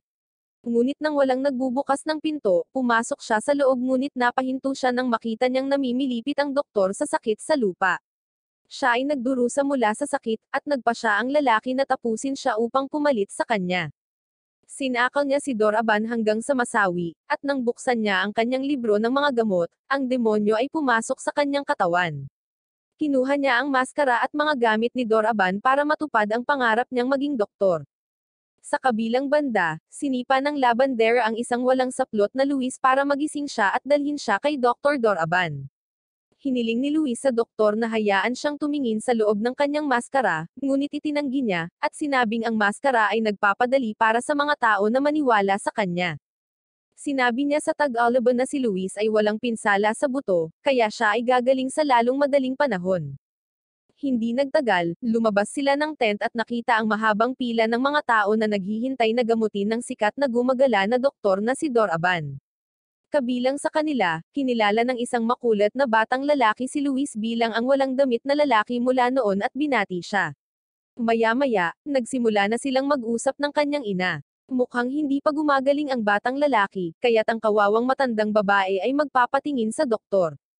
Hiniling ni Luis na magtiwala siya kay Prinsipe Alfonso dahil gagawin niyang mas madaling tirahan ang kanilang bansa. Hindi nagtagal, dalawang babae ang lumapit kay Luis at niyakap siya, na nagsasabi na dapat siyang pumunta sa kanila ng madalas at naiinis na tiningnan siya ng labandero.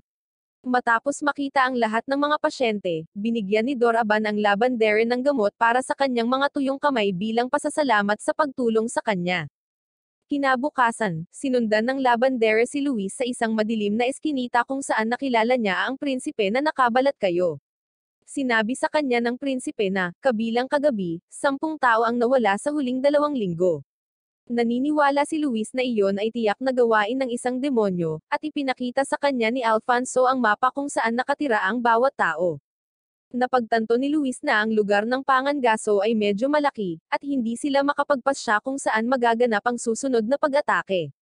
Nang sabihin niya kay Alfonso na magsisimula na siya sa susunod na araw para hindi na siya masyadong mag-alala, yumuko si Alfonso para magpasalamat sa kanya, ngunit tinatangay ng hangin ang kanyang kapa, at nagtataka ang labandere kung bakit lihim na nakikipagkita ang prinsipe kay Luis. Sa gabi, ginagamit ng labandere ang lotion na ibinigay sa kanya ni Doraban. Kinabukasan nang tanungin ni Luis ang kasambahay ng inn kung nasaan ang labandere, sinagot niya na kasama niya ang doktor dahil nag-collapse ito habang tinutulungan siya kahapon. Sa kabilang banda, ang peking si Doraban ang naglipat ng sakit sa labandere sa pamamagitan ng lotion upang gawin siyang paksa ng pagsubok, at talunin ang sakit na kahit ang tunay na Doraban ay hindi magagamot. Ang demonyo sa loob ng peking Doraban ay kakainin ang katawan ng labandere kapag siya ay gumaling. Hindi nagtagal, nagmamadaling pumasok si Luis sa loob ng tent at tiniyak sa labandere na gagaling siya sa lalong madaling panahon. Nang maglaon, nagpasalamat si Luis kay Doraban sa pag-aalaga sa labandere at lumabas ng tent, na sinabing bibisita siya muli. Pinapanood ni Luis ang peking si Doraban na ibunyag ang kanyang tunay na anyo sa ilalim ng takip ng gabi, na nagiging isang napakalaking demonyo na may matatalas na ngipin. Naghahanda si Doraban na salakayin ang labandere, ngunit hinawakan siya ni Luis mula sa likuran at itinapon sa malapit na tolde, at nalaman na ni Luis ang sikreto ni Doraban. Ang mga taong inaangkin ni Doraban na ginagamot ay ang mismong kanyang kinakain. Ang peking doktor ay palaging kinakain ang kanyang mga pasyente, sinasamantala ang kanilang tiwala. Sa loob ng tent, inihanda ni Doraban ang kanyang sarili ng mga matutulis na instrumento sa pag-opera, na handang makipaglaban. Nananatiling alerto si Luis, hawak ang kanyang punyal para kontrahin ang mga atake ni Doraban. Inihagis ni Doraban ang mga instrument sa hindi kapani-paniwalang bilis, ngunit mahusay na iniiwasan ni Luis ang bawat isa, gamit ang kanyang punyal upang ilihis ang mga lumilipad na sandata. Napuno ng tensyon ang tent habang naghahanda ang dalawang magkalaban para sa susunod na welga. Inihayag ni Doraban ang kanyang baluktot na loika, sa paniniwalang nakagawa siya ng higit na kabutihan kaysa sa pinsala, sa pamamagitan ng pagpapagaling ng mas maraming tao kaysa sa kanyang natupo. Gayunpaman, alam ni Luis na ang gayong kasamaan ay hindi maaaring makatwiran, at ang kanyang tungkulin bilang isang Mackay Knight ay protektahan ang sangkatauhan mula sa mga kakilakilabot na tulad ni Doraban. Determinado, sinusugod ni Luis si Doraban gamit ang kanyang mga punyal. Si Doraban, na nakakaramdam ng panganib, ay sumasailalim sa isang nakakatakot na pagbabago, na naging isang mas nakakatakot na demonyo. Tumugon si Luis sa pamamagitan ng pagtawag sa kanyang knight armor, ang kanyang determinasyon ay nagniningning. Tumindi ang kanilang labanan habang matindi ang sagupaan ng dalawa, at nagpapalitan ng atake. Nagawa ni Luis na makatama ng ilang malalalim na hiwa kay Doraban, ngunit halos agad na gumagaling ang bawat sugat, na iniwang hindi nasaktan ang demonyo. Ginamit ni Doraban ang kanyang napakalaking lakas para makasuntok ng buong lakas kay Luis na nagpabagsak sa kanya sa lupa. Ang epekto ay malupit, nag-iiwan kay Luis na nasugatan at umuubo ng dugo. Si Doraban, na ngayon ay lamang sa kanya, ay sinusuri ang kanyang mga pinsala na may kakaibang halo ng kuryosidad at pagmamataas. Sa kabila ng kanyang hindi maganda na kalikasan, ang mga dating gawin ni Doraban bilang isang manggagamot ay nangingibabaw. Nang makita ang lawak ng mga pinsala ni Luis, hindi niya mapigilan ang pagnanais na gamutin siya, nakalimutan ang kanyang papel bilang isang demonyo. Kinuha ni Doraban ang isang kahon ng gamot at tinurok si Luis ng isang malakas na serum. Gumagana kaagad ang serum, nagpapagaling sa mga sugat ni Luis at nagpapanumbalik ng kanyang lakas. Ang enerhiya ay dumadaloy sa katawan ni Luis, at siya ay bumangon ng may panibagong sigla. Ang desisyon ni Doraban na pagalingin siya ay isang malaking pagkakamali. Sinasamantala ni Luis ang sitwasyon, na ngayon ay ganap na nakabawi at may sapat na kapangyarihan. Nag-transform siya pabalik sa kanyang night form at naghatid ng isang mapangwasak na sipa sa tiyan ni Doraban, na nagpapadala ng sakit sa demonyo. Gumanti si Doraban sa pamamagitan ng pagpapakawalan ng matatalim na spike mula sa kanyang katawan, na naglalayong ipako si Luis, ngunit ang liksi ng kabalyero ay nagpapahintulot sa kanya na makaiwas sa bawat pag-atake ng madali. Ang labanan ay umabot sa kasukdulan nito habang inilalabas ni Luis ang kanyang buong lakas. Ang kanyang espada ay kumikinang sa enerhiya habang sinusugod niya si Doraban, na tinatamaan ang mga depensa ng demonyo. Ang mga kakayahan ni Doraban sa pagre-regenerate ay hindi na makakasabay sa walang humpay na pag-atake. Sa isang huling malakas na welga, tinusok ni Luis ang kaibuturan ni Doraban, natalo siya. Si Doraban ay nagpakawalan ng nakakatakot na hiyaw habang ang kanyang katawan ay nawasak sa usok, na walang naiwan. Tumahimik ang tent, at tumahimik ang hangin. Nanalo si Luis, natupad ang kanyang tungkulin bilang isang Makai Knight muli. Kinaumagahan, nagising ang labandere na nakakaramdam ng kaginhawaan, na malaya mula sa sakit na nagpabihag sa kanya. Si Luis ay nananatili sa kanyang tabi, tinitiyak na siya ay inaalagaan. Marahan niyang pinaalalahanan siya na huwag mag-over-exercise, na tinitiyak sa kanya na mag-aalala ang lahat kung pipilitin niya ng husto. Nagpapasalamat sa kanyang suporta, ibinahagi ng labandere ang isang kaisipang pinanghahawakan niya. Inamin niya na palagi siyang naniniwala na si Luis ay isang aristokrata, na pinilit ng mga pangyayari na manirahan sa kanyang katamtamang bayan. Nang makita ang kanyang naguguluhan na ekspresyon, ipinaliwanag niya na minsan ay nakita niya si Alfonso na nakayuko ang ulo sa kanya, na nagpasigla sa kanyang palagay. Tumawa si Luis, natuwa sa ideya. Tinawag niya itong isang walang isip ngunit kaakit-akit na babae, na binabanggit na ang isang taong magaspang at hindi polido gaya ng kanyang sarili ay hindi maaaring mapagkamalang may kakayahan. Gayunpaman, nangangako siyang ibabahagi ang buong kwento sa kanya balang araw. Nang magtanong ang babae tungkol kay Dr. Doraban, maingat na iniiwasan ni Luis ang katotohanan.